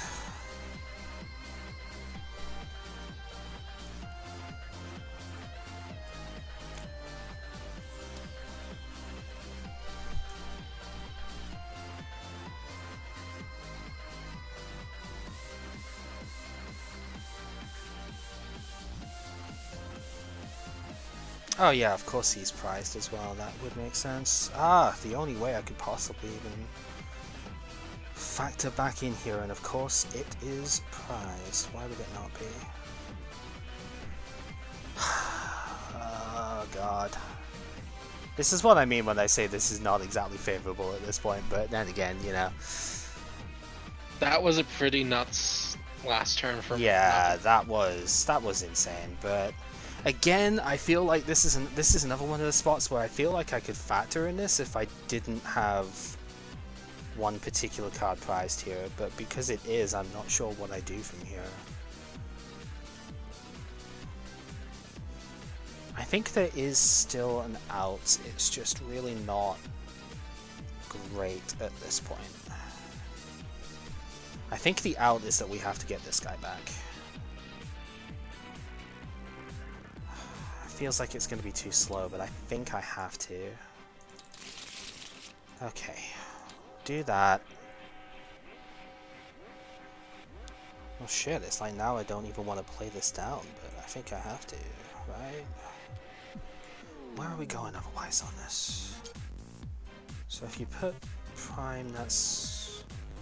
yeah. I feel like I'm gonna need to... I really want to belt this, but I just don't know if that's worth it. Belting type prime doesn't do a lot. Given the energy counts here, Malevolent Fire probably is, I'm looking at it going, I might need to find my energy gain in order to actually get a hit here. So it's like I don't necessarily want to commit the belt to that, but I have to put this down before I do much else here. Yeah, we're gonna put it on the Cyndaquil. I can probably get it to type that I want at some point. Uxie, draw 5. That's a pretty good one at least. It's not bad. See, this would have been really, really good if I had the other one that I wanted. But I guess this technically still does stuff. It's just maybe not as the way that I wanted it. Roast. Draw 3. Okay. Yeah, this should be okay. It's not amazing because you've still got this. It's obviously going to take another prize, but I think we can work with this. Rare Candy, this Typhlosion. Really hate that this has got an expert belt on it now, but you know. It does accelerate without putting damage, so I guess that's kind of cool. That is important. It is important, yes. We do have enough in discard because of the Malevolent Fire. We've got 4. So, given that this already has damage on, and I'm pretty certain damage bind is going to be a factor very shortly anyway, I think I've just got to go ahead and throw these straight on rather than trying to be cute with this, even though I would really like to do otherwise. We are going to attach a regular fire here, and we are going to find Wildfire. Alright. Which is going to grab us 2 more fires out the deck. It's really not pretty, but I have to look. Another sheep. Yep. Ah, that one. Okay. And that means I get to use my powers, which is good.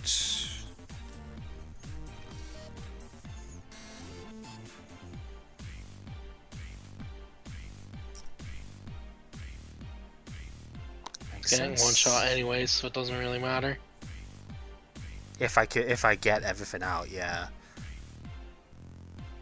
No, we'll flail for the KO. Yep. Okay. Yeah, I think there's no other way I'm gonna get enough damage out here, so I do just have to kind of go in, which is a bit brutal, but okay. Collector.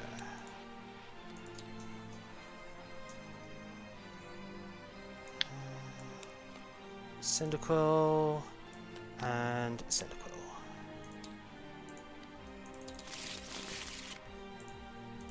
Just the one can go down, but that's fine. Rare Candy Afterburner.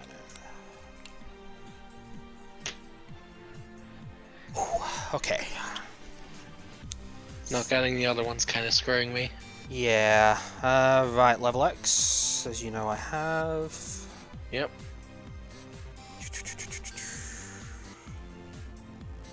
Yeah, see, I wanted to make this easier, and that belt was supposed to go on the one that doesn't have a power, but, you know, that's in the prizes, because of course it is. So, right, here's the thing. I actually don't have enough energy in the discard right now to accelerate with everything, so I am going to Roast Reveal first. So I do have enough to accelerate with all of them. Because I need as many fucking energy in my hand, in my infield as I can for this thing right now, considering. You know, I don't know how much good it's going to do if I flip tails here, but that's fine. We can just use the 2 afterburners to grab the energy onto, yeah, the 9 tails with those. I will use the fire starter to put the energy on the Typh itself. Yeah, because it's... Yes, because it's got the expert bell. That's probably going to be important.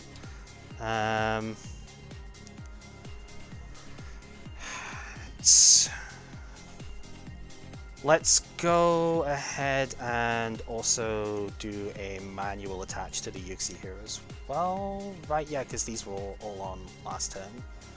Yeah, 1, 2, 3, 4 that way. So we'll have a damage counter because of your prime.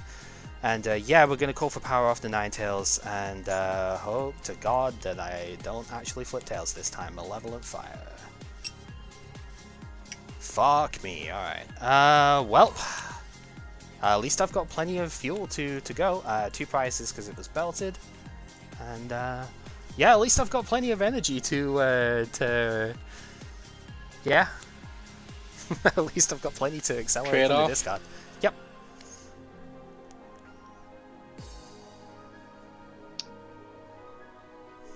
Not the greatest, but we'll take it. Yeah. Shit happens, but ugh. This is my second Charizard G, which is not great for me, but you know. Palmer's contribution. Mm-hmm. Oh, that's a good one here. Oof. Yep.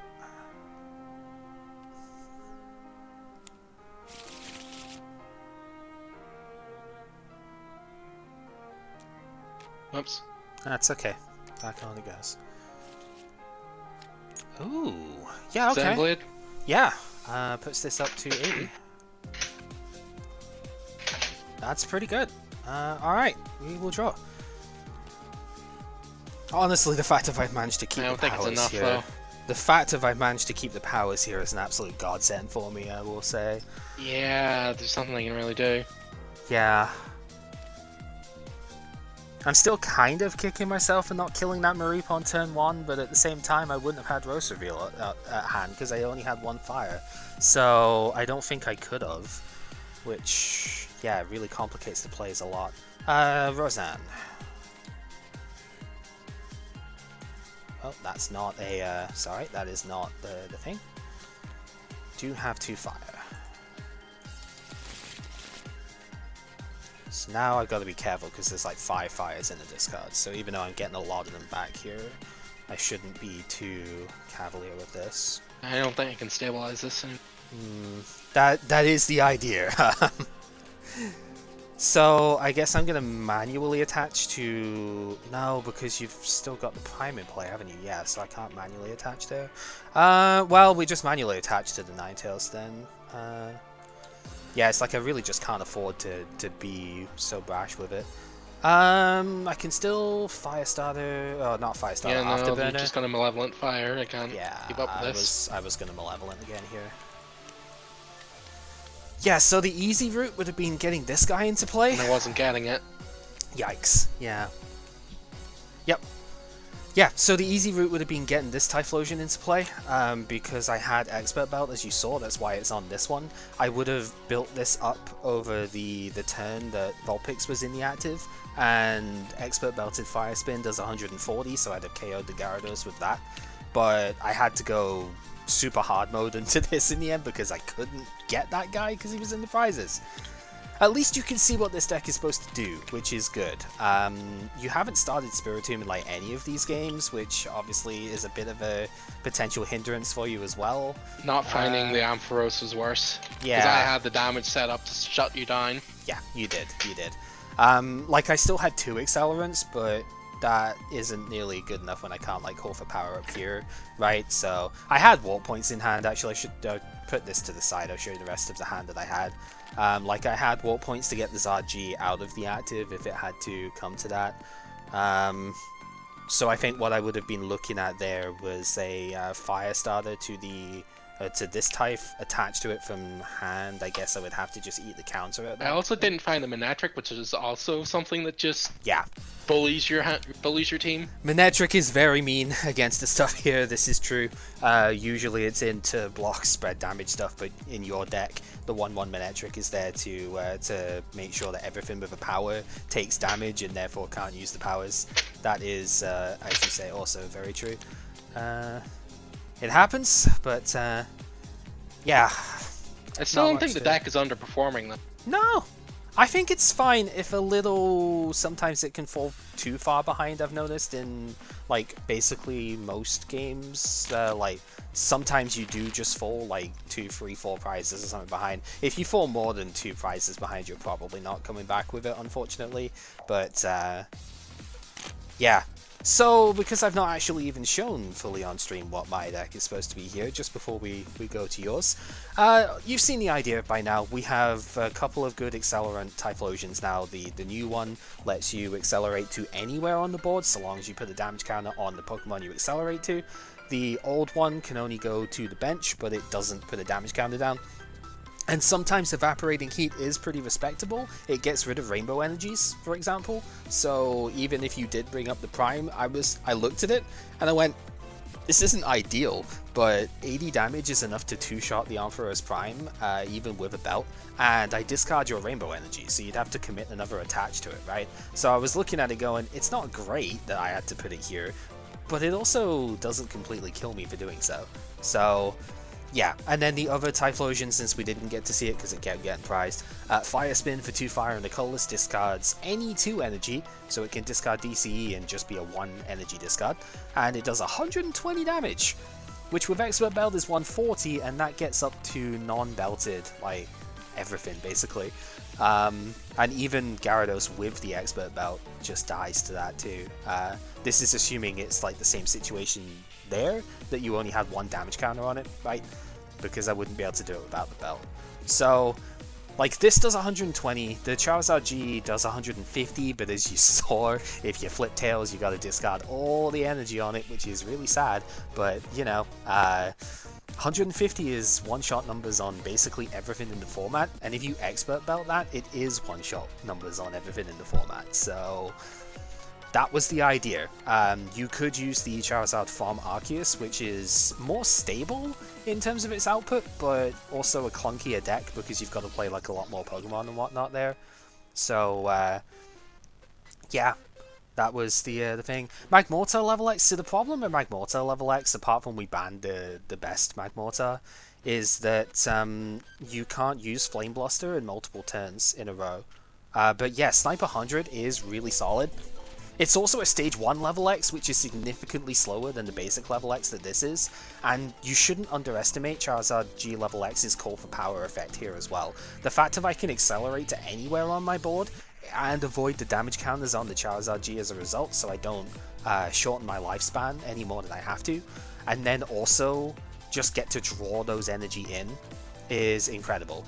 And the fact that it can use DCE and energy gain, because it's got 3 colorless in that attack cost. So if I put an energy gain down, I can only hit 150, but I do it for 2 fire and the DCE, which is a much easier thing to stream, right? It can just keep going turn after turn. So yeah, we've got the 1-hit KO numbers with the accelerant powers to get it going. It's not ridiculously clunky. It does take a little bit of luck sometimes to get the right roast reveals, but Ninetales is obviously much better in this deck than Claydol would be because Ninetales discards the energy, and as you saw, Find Wildfire is a very good attack to go with too. I really like this Vulpix. Just being able to search for those energy and then go next turn, evolve to Ninetales and roast reveal it down is really solid. Your deck up here is a lockdown sort of deck. This is probably one of the closest things to like quote unquote control that you would probably have at the moment. That isn't just some BS with Slowking and Noctowl and whatnot. Or Maybe someday. Flygon to build what you've seen from Slowking. Yeah. Oh god, that is quite gross, isn't it? Being able to go, I'm gonna put Flygon level X in the active, and then Slowking to guarantee what I mill out of you. Have fun. But yeah, you've got the Spiritomb in this deck that is the early trainer locks, so that it can be hard for the opponent to set up if they don't play enough supporter cards. The Ampharos, we didn't get to see Damage Bind come out too much in the end because it's just the way the games went. But any Pokemon that has a damage counter on it can't use a Pokepower, so that effectively like nullifies 3/4 of what my deck does. I have to be very careful around it, and even then, yes, I did a much more clever thing in this one than before, because he sparked a couple of my guys and threatened it that way. I was like, I see the problem now. So, you know, so that was cool, right? Like it sort of locks down. And then the Ampharos Prime, if you attach an energy from hand to one of your Pokemon, you put a damage counter on that Pokemon. So, yeah, that obviously can hurt quite a bit as well here. Like, I know I accelerate a lot from the discard, but I still have to attach from hand most turns as well, so I've got to be careful where that damage gets placed as well. And then, because this thing obviously loses very, very badly to Donphan, we kind of were looking for something to try and help that. We have played basically every water Pokemon that could potentially help right now, and banned them all as a result, so we had to go back and unhit like one of the early ones. Gyarados NT is pretty good for it though. Yeah, the Magikarp is super frail, so it is a high risk, high reward thing. That's one of the reasons I thought this would be a good bring back. But it lets you use the attacks from the basic Pokemon, which is Flail in this case. And if you use an attack from the basic Pokemon, it does 30 more damage than it would have done normally. So it turns into like a modern day Outrage, basically. Because it's if you've got a damage counter on, then it's 30 plus 10 for every damage you've got. And it doesn't take too many damage counters on yourself before you KO Donphans in one hit. And with Expert Belt, it is very few that you need on there. To facilitate that, because Rainbow Energy is great at doing that, but it's not as fast as the Gardevoir used to be, we have the one tech Unknown P in here, that if it's on the bench you can just put a damage counter on one of your non-unknown Pokemon. It's obviously not great for most things, but it specifically lets Gyarados fix whatever math it needs to do, so there is that. And then the last way of getting spread damage on for stuff that I guess, yeah, Sai was looking for, didn't quite get to do, is the Manectric over here. Power Wave, Terry Manectric, as I guess it would be for it here. 1 lightning, 30 damage to each Pokemon in play that has a Pokepower. The thing is, its Electric Barrier power prevents your bench from taking any damage, unless it's a Manectric, which doesn't have a power, it's a body. So your Yuxi on the bench, if you've got it there, is safe. Your Ampharos Prime is safe. You don't have to worry about killing yourself with this thing, unless Dialga's in play, and I think you've got bigger problems if Dialga's in play, you know? I mean, Ampharos Prime's a body anyway, so whatever. It's mostly the Yuxis. You just don't, like, damage your own Yuxi, or unknowns. But that's fine. Point is, it puts damage on all of the opponent's bench that has a power, and then they can't use that power anymore because you've disabled it with Damage Bind. So nice little 1/1 tech to go in with as well. And yeah, it's a very interesting lockdown deck. It's a bit flippy. I'm not a huge fan of Ampharos' Prime's attack, to be honest. Like, it's, if you flip tails, it's only 40 for free energy, and 40 discarded energy. That's not the worst, but on a stage 2, it's very sketch to me. But it gets the job done most of the time, and if you flip heads with an Expert Belt on this thing, it's like 100 damage when you're locking them out and like disabling their attachments and stuff. It can be pretty good against the right decks. And yeah, I like the Damage Bind Ampharos' attacks a bit more personally, but I know why it's not attacked with quite as often, because then you lose your Damage Bind when it dies, and that's very sad. But yeah, I do like the deck. I found I was falling behind a little bit too much with it most of the time, but sometimes Spiritomb just locks the opponent out before, you just get your powers going, you're locking stuff down really easily, and yeah, 'tis cool. Alright, so talk us through the idea of this one then, Pepper. Okay. Its core is meant to be a Donphan deck, which uses Nidoqueen to heal, and Flygon is both a way of beating water decks, because it actually has beaten every water. It did actually beat Matt's water deck. Huh. And a way to help the mobility of the deck, letting me, in theory, switch out Donphans so they live longer thanks to Nidoqueen. As well as also get Nidoqueens and Claydolls out of deactive if it ever comes up. Oh, I see why. Because you get to extreme attack the Floatzel on the bench, right? That's pretty good. It was certainly a way of taking the free prize. It didn't really play out that way because there was already 2 Gators fully set up by the time I was getting around to it. Okay. So it just didn't seem. I ended up hitting what was in front of me instead. Could get expert belt KOs for prize taking. See, that's kind of interesting because, like, Flygon's Power Swing can never actually get enough damage in one go to KO, right? Yeah, so... like it was weird. Like I say, it was kind of a weird setup because first time it was because the first Gator took a random Earthquake from a Donphan I was stacking, and I was able to finish it off with the Power Swing afterwards. Second time it was because of Sand Wall. Because I had BTS. Oh yeah, I mean that's always the risk, isn't it? If that's why stadium cards don't necessarily see as much play in this. That's why this I've era, got Sunny Shore. Yeah, we had Sunny Shore in here because that was the other way to potentially look at beating Donphan. A, it wasn't enough because the Donphan decks just play BTS and bump the stadium, and then you'd have weakness and you're very sad. And B, like those kind of stadiums don't generally do anything, right? Like Sunny Shore is at least slightly better because it also lets you ignore resistance against lightning Pokemon. So, you know, it could hit Flygon or Donphan for neutral damage at that point. But it's still, like, I don't think you can ever realistically be attacking a Donphan with an Ampharos and feel like I'm going to be okay here, right? Because let's say you don't have the expert belt on. If you flip tails on Lightning Crush, you are doing a very sad 20 damage to that elephant. And even if you don't have weakness, 60 is a bigger number than 20. So, you know, it's I don't think it works in the end. And the other stuff really doesn't do nearly enough either. Gigavolt ends up being like 10 plus paralysis if you flip tails. Paralysis is irritating, but not the end of the world, so not when you're only doing 10 at a time, and Queen just heals that immediately. Training lineup's pretty basic. I shuffle things around a bit to fit in 2 reversals. Makes sense, yeah. Feel like -1 Pont, -1 plus power. Because I found myself just not playing Pont half the time I had it. Oh, did you have a plus power in here before? Yeah, like a one-off, just a random space. Right. Yeah, I was looking at it going, this is a very strange looking plus power, but no, and then it makes sense. It's like, oh, you had the one-off for it then. Yeah, okay. Yeah, I mean, so reversal could obviously, as always, it could potentially flip the script on the stuff here. But the reason I said what I did before, like we split off again and saying that you probably don't win with this deck, is mostly just because I just one-shot you, right?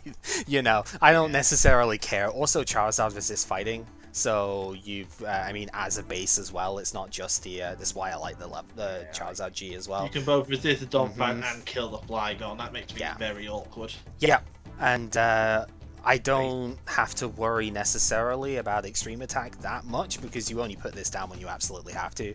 And even then, I still have, even though it kept getting prized, I still have another very viable attacker that will also one-shot the Flygon and the Donphan if you don't have a belt, etc. So, yeah, I feel like the whole idea here is that Donphan doesn't take as much damage as most Pokemon, has a lot of HP too, so these heal ticks with Nidoqueen matter so much more, and if you just take that away and go, I'm just going to one-shot you instead, then this sort of thing becomes a lot less viable. We've seen this in the past as well, right? So, yeah, that's why I said it's probably not a favourable matchup for you, so we'll take the harder game and I'll play Sai. And, yeah. I have considered dropping a 1-1 of this for picking up the Nidoqueen line or something, but it's nice to have evolutions in play for Flygon as well. To be fair, I did greet a very funny game. You did, you did. So, yeah, the first game that I played that with him, went second, took 10 damage on the Cyndaquil. My hand was like 2 red candy, a bunch of garbage stuff. I could only Yuxi for 2 if I was going to, and I was like, there is technically a way that I die here, and if it happens, it happens. I need to save this Yuxi for next turn so I can go for like 5 and actually get into the game off of it. And we got expert belt tail coded for the KO, so oops. Which, you know, it happens. I wasn't mad at that. I was like, if you have like you had to dig pretty deep to get to that too. It's like, if you have this, you have this. It's fine. Could I have played safer? Yeah, I don't even know what I'd have done if I did though, because drawing 2 with Yuxi is really bad, and I'd have lost my Cyndaquil anyway. So it's like, yeah, I tried to hold on to stuff and didn't quite work out.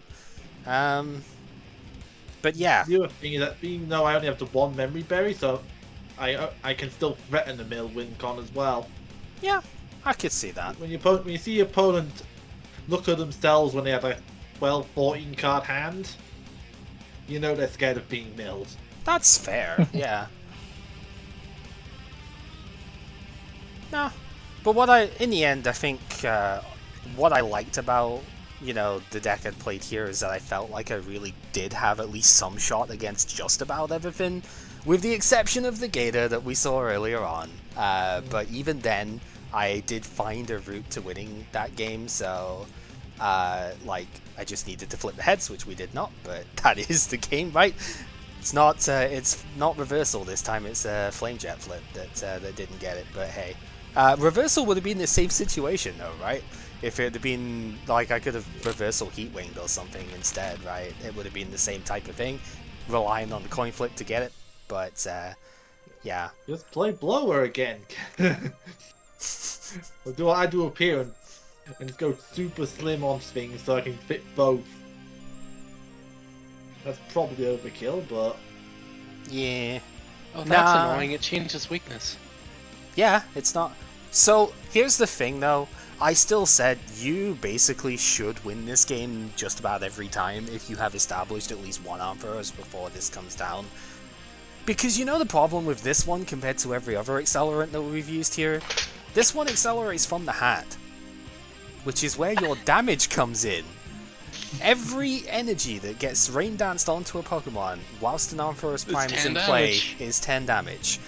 And put it on the Gator and there's a damage bind on board. Yep, that was what I was telling Matt beforehand. It's like, if you probably don't win against size stuff if you get set up, because that, even though it's not weak anymore, it just kind of hard counters, right, in its own right. Like, if it's a power based deck, this one, and your deck is designed to punish and shut down those powers.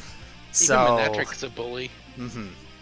Yeah, so it's one of those sort of weeks on it, right, where it's just, yeah, this was just what was brought out and going, yeah, this seems cool, and yeah, it kind of does.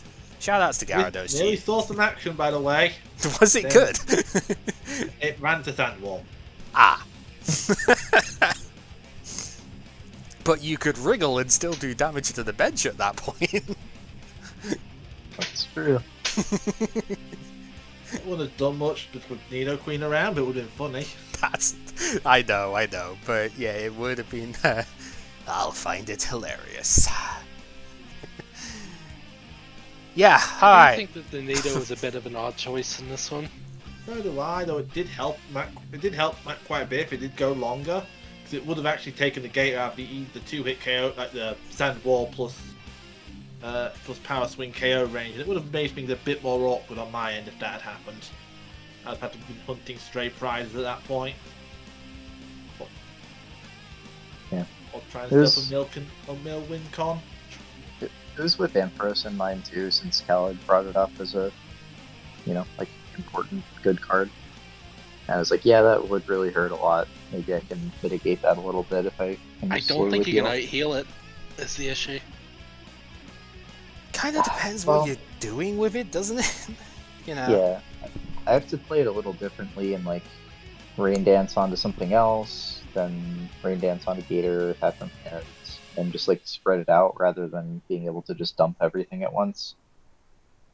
Would it have been better to? Oh, yeah, because that's an SP. Would it have been better to fit in a 1/1 Dialga? That would have been That was very awkward, but Yeah. I'm just saying, 'cause it does technically shut down the damage bind and the conductivity, and enrage. Or down drain DNA rather. You know what I mean? yeah. It'd be hard to switch it out and beat the Yeah. issue. Yeah, I was already saying beforehand that was the one thing I was finding weird with the Float Soul. It's just like, and I mean, it still happened, right, in our game, where it's like you had the level X, but couldn't really do anything with it, right, for a fair while. Like it Yeah, was right. at least a couple of turns that it ended up being in the active and just not doing anything, and it's like, yeah, if I'd have had maybe a slightly better start, or like I could have gotten one of my power hitters in. Maybe could have taken advantage of that and just wiped it out immediately, you know. Yeah, I wasn't tech worried, but I think I went up to 3 warp points for that reason. Yeah, I did. Went up 3 warp points because I recognised that problem. Yeah. So if you were to put the Dialga in, it probably would be +1 warp point in the last slot. Yeah, you could do that.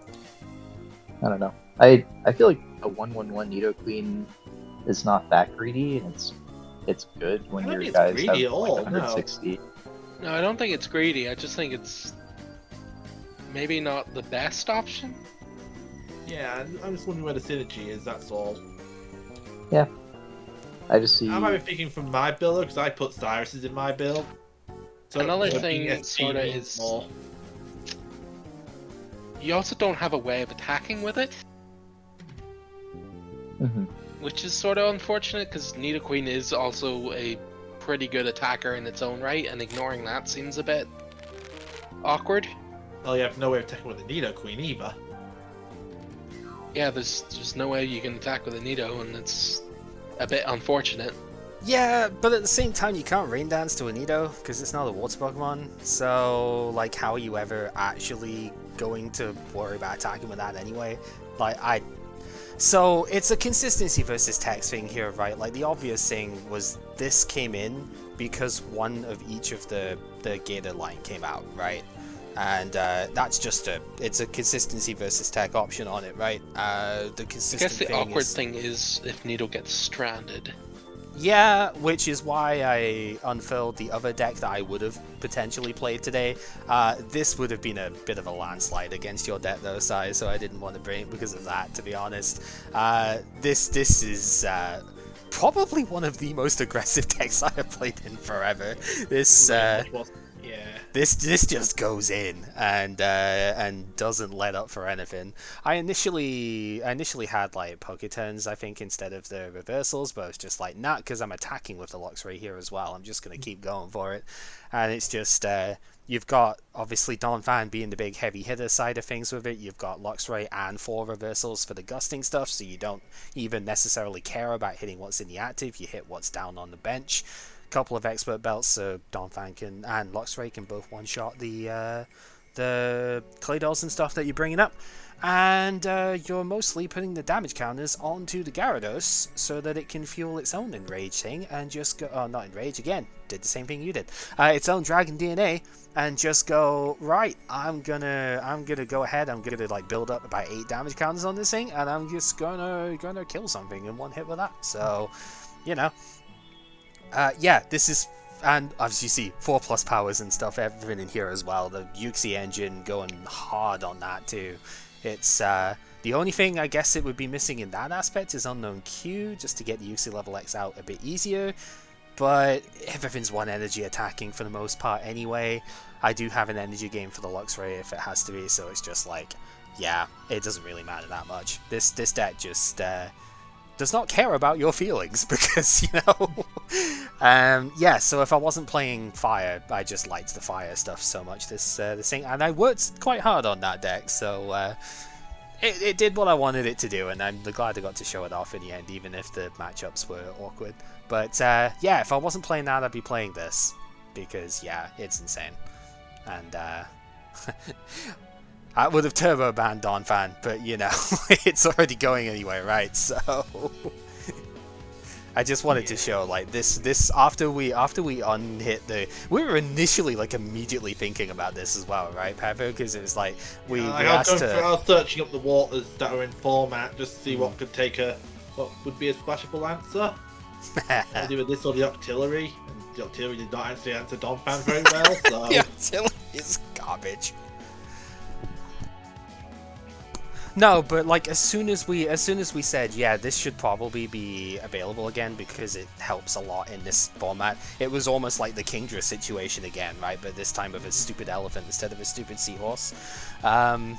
Yeah, we were thinking about it going, okay, yeah, this probably needs to come in because it does actually help a lot. But it's not just a gimme because the Magikarp is so frail, right? And if you don't immediately get that evolved, then it's at risk of being captured and just killed instantly, right? So it's not completely free. You get the chance if Belted Uxie comes in. Yep. And also that, yeah, it's like any attack with an expert belt at the start of the game just kills it, so I mean, I can zero energy belted tackle it for a game on Cyndaquil, right? So DC yeah, bite. Yeah, I'm not playing DC in this list because I didn't really see much of a reason to. But yeah, in general, there's certain ones that were thinking of that. And yeah, that was as soon as we unhit this for that, and then just like played around a bit, I came up with the idea of going, wait, you could just Earthquake against this thing and just like get damage built up on it, and I think both of our eyes just like lit up immediately off of that, going, wait, this is actually really cool. Let's do this, you know. And I followed through, and then I added the Luxray because I thought, well, just on the off chance that you're gonna do this off of it, Luxray answers to Gyarados. So, you know, I was thinking about it. I ended up going for quick balls in the end, and I think the Luxray build's probably being better in the long term. This just feels unstable.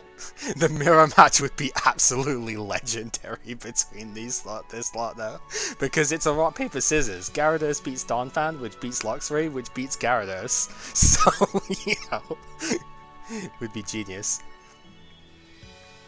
Yeah, so the meta breaker tool here would be the Luxray beating the Gyarados, right? Because yeah, you trade with the Donphan bit, but I beat that with the Gyarados, so would be very cool. But yeah, that's hard to go this hard in items without being weak to Spiritomb was probably what caused me problems in the end building this, like, because it used to have like a more item based draw, but it's like instead of all these supporters, but I think it was like copycats that were coming in at that point just to help. Because like against Tomb, what do you do if you just have a handful of items? I Luxray them, and then I play my items. Or I just kill it with a Donphan. One of the two. It's going down either way. No, I get what you mean though, but it's like that's another reason why I put the Luxray in, is because this is something I've looked at in the jump off list as well. It's like if you jump off, play in jump off and you play the reversal build, then you can be very vulnerable to Spiritomb, even if the reversal build is often the better one, because you get to play other stuff that isn't like weirding out the deck with Luxray. But if you are against Spiritomb specifically, Luxray is amazing to just like get it away from the active slot so that you could use your items and whatnot, and that makes a huge difference. So yeah, as it turned out, I was like, this is, I mean, obviously Luxray is still a great card, and it's just like has added utility there. Or if you're feeling fancy and you've got the second energy on, you can just kill the Spiritomb instead, right? Depends what the board setup is like. Yep. So, yeah, I really liked this one, but again, I was like, I'm pretty sure some form of Dawn is coming out for you anyway, and also the deck was just like way too strong against side stuff. It almost felt like it was counter decking it without really me wanting to go down that you know, feeling that path. So yeah, it was bad. It was just like, there's no recourse when your deck takes, even if it does use DCE, no recourse when your deck takes free energy to attack with your big guys, and they still get blitzed by... Okay. Yeah. yeah, so, yeah, I think the Zargi is the obvious one. I said to DNA as well, it's like, technically you could look at the Typhlosion, but Typhlosion's more of an engine than it is an attacker, even if it can and do it. I like to keep things that support other decks, and this does support other decks. Yeah, and it's gonna be playable in a couple of other builds in the future as well, which would be nice to keep around. Even if Typhlosion Reshiram's a thing, isn't it? Yeah, Reshifusion is one of the two main ways that Reshiram is played. It's like that and the Embor. Depends if you want like the hand acceleration or the discard it's excel. one of the Amphies. Yeah, it's got to be one of them, hasn't it? But it's weird because they're both like equally valuable for the deck. I honestly either kills the deck, really. Yeah, like honestly, I know this is maybe a hot take, but I personally think the damage bind one is just better as a full-on card. Like every bit of it is just better than the prime. I like the conductivity power, but I wouldn't play this for that alone. Especially not when Kindra's come. I actually agree with that, because I don't really like crushing the attack either, just because it is so flippy. And 40 plus 40 just isn't a massive amount of damage nowadays, not for free energy. And I've also, like, personally, I've been using this one a lot to, like, reflect energy DCEs onto important stuff on the bench that needs them otherwise. Like, that's a very good, like, little trick to do with this deck, too. Like, reflect the DCE onto, say, the Yuxi, so you could Zenblade with it, or another Ampharos that you can sneakily power it up, because Gigavolt is still a perfectly fine attack. And it's fine because it takes 2 energy instead of 3, right? Is the big reason. And paralysis is a pain in the butt if you don't flip it correctly for the extra damage. Paralysis. There are is other decks really that good. use this, but I think we've seen them one way or another already, and this World's Week. Yeah, we've tried the main one that uses this in Abomasnow. I've played this with Gallade SP, the one as well, the Elite Four one. And it was fine in there. Like, I think we've played out basically, even if it hasn't been on stream on the main video stuff for it. I think we've played this out as is, because we've already built the main decks that it would run with, and yeah, the arm for the Abomasnow deck is terrible. Just don't play it. It's really bad even with DCE. And here, Donphan's the obvious choice, though, based on the games today. Flygon's the main component of this deck. But I have been playing against a lot of water stuff, so let's just ban Donphan. Yeah, I mean, if honestly, like, not to go too excessive into this one, but if you wanted to hit Flygon anyway, because this is not the first time it showed up in this kind of capacity, I think this might be the third deck that we've actually played it in at this point, and it's been doing just about the same thing every time, right? So. If you wanted to additionally think that, because yes, I agree, Donphan is the thing that probably needs to go here, then... I don't mind either way. Depends on what you guys think. I think the Donphan's the one that should probably be going. I actually kind of agree with Cal. I was thinking Flygon. I mean, I agree that Donphan should also go, but I think Flygon has run its course, if that makes sense. Yeah, that's what I was trying to get at as well. And it's also, like, I know it's suppressing stuff a little... you mean... No, the problem is... I'm joking. You can't... I know... I wish I could say this is the answer, but it just isn't, because there's technically more than one Trap Inch in the format. Yeah, this is good utility, but only if you're playing the Memory Berry does it get truly disgusting. And yeah, you would still play Flygon, you would just play it with the bad Trap Inch. So, as much as I would love to say, yeah, no, I think it would have to be the Flygon. And, like, I get it, like, that we're changing the format as we go, because we do. But, like, this Flygon is kind of just oppressing decks that play stadium cards just out of everywhere, right? You can't really afford to play any stadiums with the threat of this in play. And there are a lot of good stadiums that aren't just Broken Time Space right now that we could be taking advantage of. It just feels like it's also just by existing and DCE being in the format to make it not even have to attach beforehand now. Just existing means that, like, an entire group of entire, like, class of cards is just unplayable. Also, Garchomp's the main thing that hit for weakness, and that's also been banned already, so... True. Missing a Predator. It's missing... Yep.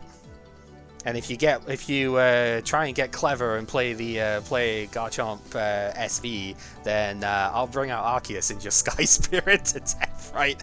So don't tempt me, I will. Just let me play Cincino a few sets early, it'll be fine. I'm sure it loves Do the Wave. The ironic... Some people want it gone, so I'm happy with that. Yeah. I think it's just because, like, if this was the first deck it had been played in, then I wouldn't even have brought it up. But this is, like, actually about the third deck that we have seen in these videos that it's been in. Many different kinds of lists. Yeah. So... And then being colorless. Yeah, obviously, it's so hard to... I don't know. It's the reason I didn't bring Gator this week, and this is it. This is a painful ban phase. I understand that. It's a Lantern Gator. I mean, Lantern is kind of cool for it, I suppose, because Lantern can turn itself water for the turn, so you can attach to it that way. Powerful Spark is still kind of weak, though, right? Isn't it like it's lightning double colors? Is it 40 plus 20 or 40 plus 10? Pull it out. Where's the search tile? So I'm pretty sure it's only 40 plus 10, which makes it really not very powerful at all. 10 for everything on the board, I think. Everything on the board, okay, that would make it significantly better. At least your side. Yeah, that still would make it significantly better, but even then, you saw in your own games just now how tricky it was to get like enough energy in play for one attack, right? Only in our game, I don't know. Against Pepper, the deck did stuff, so it can be tricky. You can certainly brick on this one. Yeah. And I tried to mitigate that as much as possible with it too, by the way. 12 energy was to not energy flood all the time with it. Pepper was playing more. I ran into with my build, I had to cut back as well. Yeah, Pepper was initially playing 13, was it? Or was it even 13. more than that? I was 14 at one point, but yeah. was just and you just couldn't deal with it at the moment. Yeah, just couldn't get set up. Too many energy in hand at that point for it, so... I guess the other weird thing when it comes to this specifically, like, yeah, I mean, obviously Gator's got to be the hit, but the other thing that's weird when it comes to playing the Lantern here specifically is that it's only water until the end of your turn, which means you basically have to cut the float soul, right? Because if you're attacking with a Lantern, yeah, and yeah, I mean, it would probably take advantage of the fact of Donphan is banned as well, but that would be the other thing, right? If we were playing this in, like, the full setup, is that, you get a big KO with the Lantern, and then Donphan comes in with 1 energy and just kills you right back, and just, like, strips half your stuff off, right? I see the synergy and I see the idea, but, I don't know if I would want to play it, even if Gator wasn't getting hit. But that's just me. Yeah. This is a weird one because I almost think it's plug and play in the same way that the Typhlosion deck is. Because like literally just swap out Charizard and we're saying that's okay.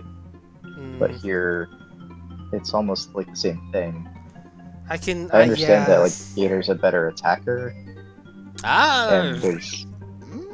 That's debatable, actually. It's only a better attacker into Typhlosion. I'm actually not convinced this is a better attacker than Type. I could see it. Honestly, if you wanted to not... I think the only other way of doing this, and I know it's only for one set anyway, the only other way of doing this is to hit this one. And just be forced to not use the power Croconaw to get going. Keep the utility of Rain Dance. You'd have to search out the energy a bit more manually, I suppose, or just run more draw stuff for it. It's just gonna sneak Vicious Bucket in, you know what? That's okay, I'm just gonna sneak in. You can just remake this build with a Croconaw, so it doesn't actually do the job of stopping people from bringing repeats. At that point, they'll just ban nothing. We're already gonna run into this problem in Gen 5 with it, to be fair. I feel like we're gonna need to maybe be a little bit more abstract when it comes to it that way of just go, okay, if you are going to play this thing, it needs to be significantly different.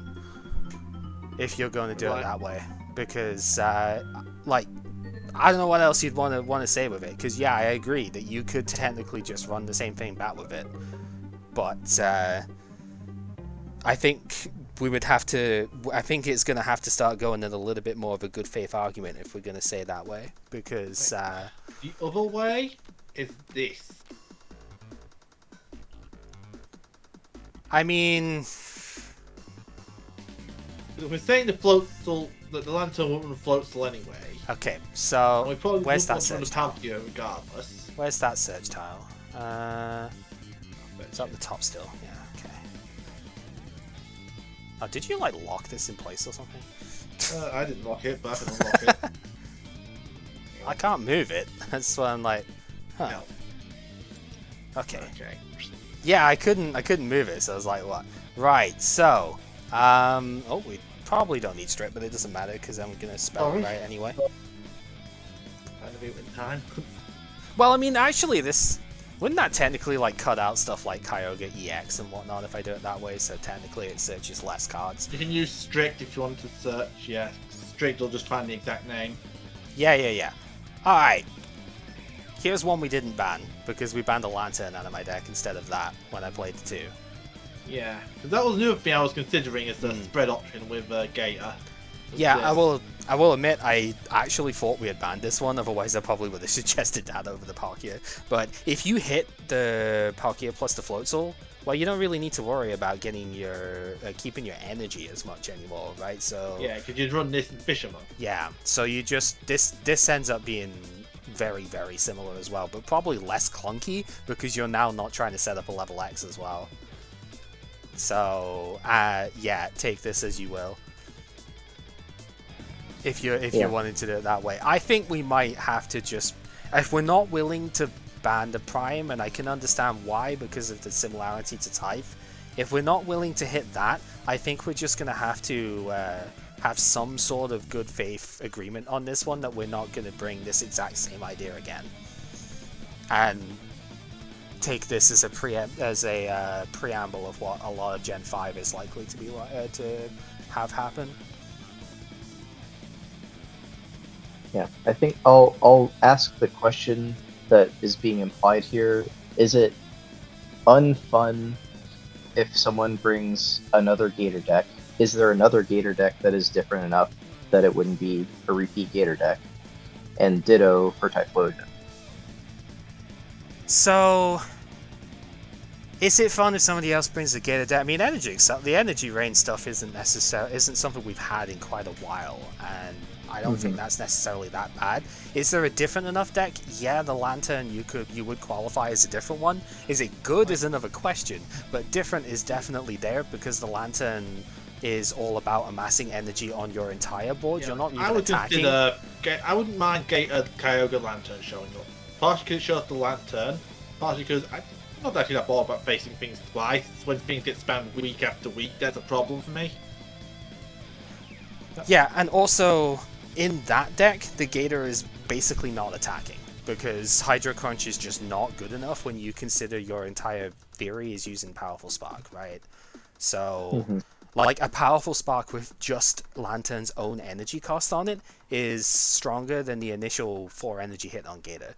In that particular deck, Gator's not even attacking. It's going to be very similar in what Typhlosion's role would be. And yeah, I think that would more than qualify as being different enough.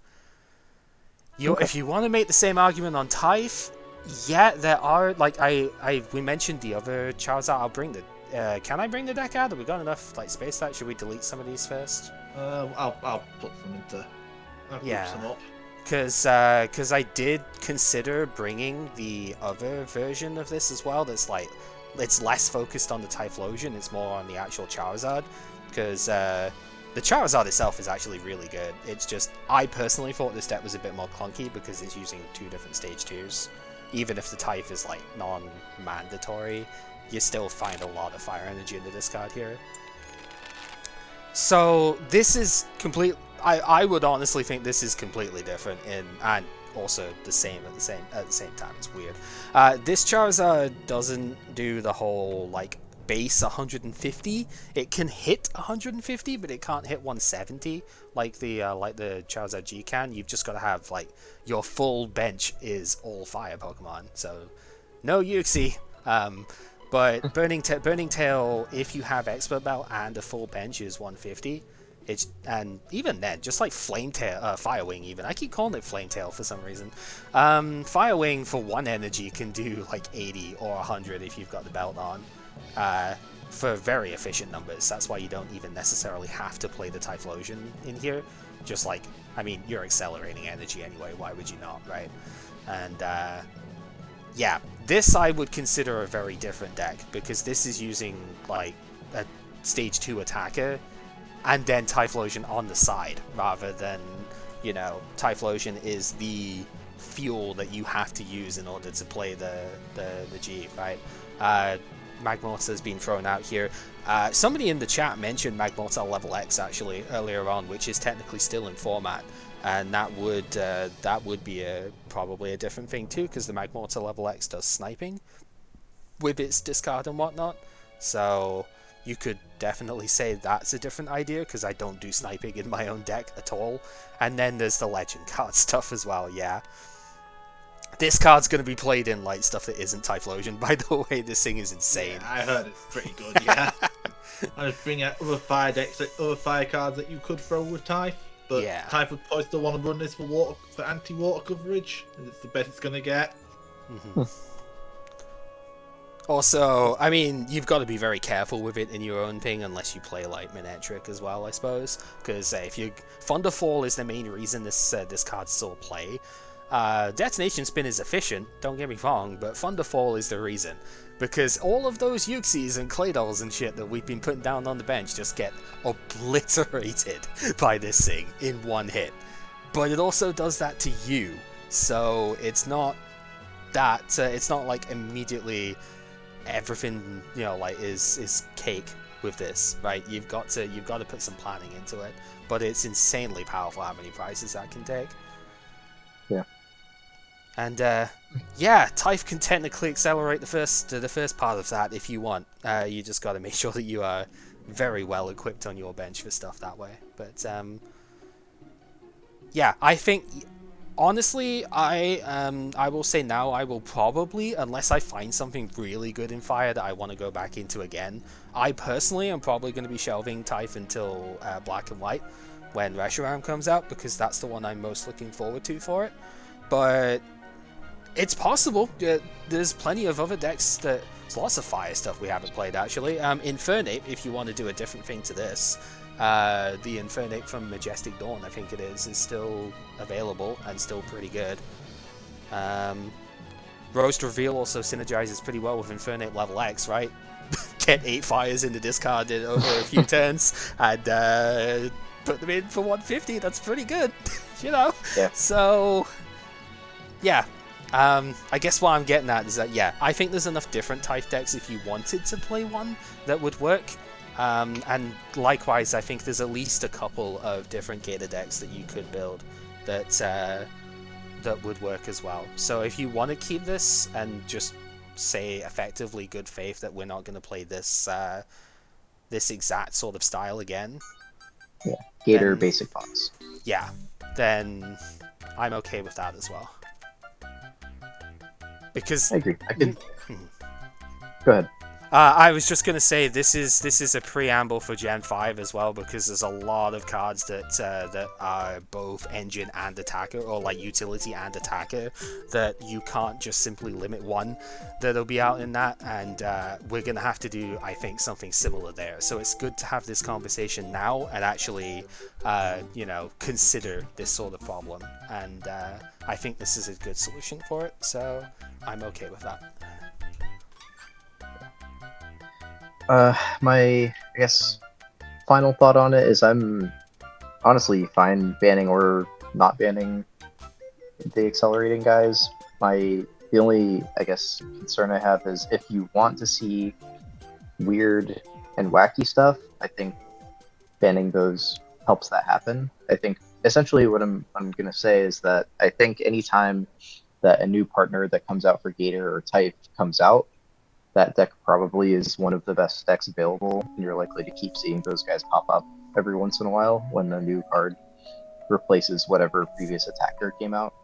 Whereas if you ban them, you're, obviously never going to see them again. So it depends. Like, if that's cool, if we like that, then by all means we can keep them. And if not, like, if you want to see random weird stuff, then I think getting rid of those lowers the power level a little bit. I have to think that the new big stuff is a bigger suppressant to the weird stuff than the old accelerants a lot of the time. Like, this next deck coming is Helix is the main problem, like Heal Steelix. Oh god. It's fucking Dark Steelix all over again. It sure is. At least it's not Radiant Steelix. The Pokemon as good as its color. Anyway. God damn it, Sai.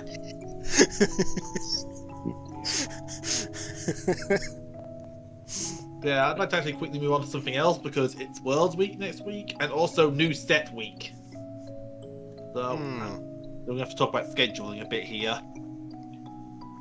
I would prefer us to do what we did last time, where we put the Worlds Week before, so that it lines up with the week I have to do new pack stuff, so I don't have to put as much effort into the week. That makes sense. Right, next week is Crown Zenith. Yeah. Okay. Sure, I'm good with whatever. Right. So then, effectively, next week is Dialga Chomp versus Gardevoir. Got it. Right. You're not wrong. Oh dear. Yeah, like, I know it was very briefly talked about, like, I wanted to see what the deck could do with Gardevoir stuff because it didn't initially look like it was as good as it was made out to be, and then I played games with it myself with just the default thing that you can find on, like, TCG Archive or whatever, and it beat, like, everything, even Donphan and the stuff I thought it would die to, it just beat them, and I was like, oh, okay. I don't know why, but yeah. You want to talk about things that will oppress all of the kooky stuff that's in the format at the moment? Yeah, if we hadn't hit Gardevoir, that would completely kill, like, every quirky deck you could possibly come up with. So, much more so than any of this acceleration stuff could. But that's what Worlds Week is for. Yeah. All the chomps and the Gardevoir chomps get to walk around as well. I've been trying to build Dialga for like 4 weeks now, and like I didn't want to play it when Dialga Chomp first thinged out because DCE wasn't available, right? And I didn't think, especially in the Dialga version, I didn't think it was going to be viable to play Garchomp C without DCE. And yeah, I think I've been right on that one because you want a special mental energy the Dialga as well. So I couldn't do it then, and then once Garchomp got banned, it's like, well, shit, now I don't have the heal tank option of it, right? Because Poketurn is not very good when you're getting rid of all your energy and back to the hand as well. And my own build of it killed off the Alakazam idea. Yep, so I couldn't play the Alakazam sort of bit off of it either, so, it's like, that didn't work. And then I very briefly toyed around with playing it with Blissey Prime this week as a very, very bootleg version of the play. Sounds like it needs a metal energy trance to even make it remotely work. Yeah, which is what Bronzong G is.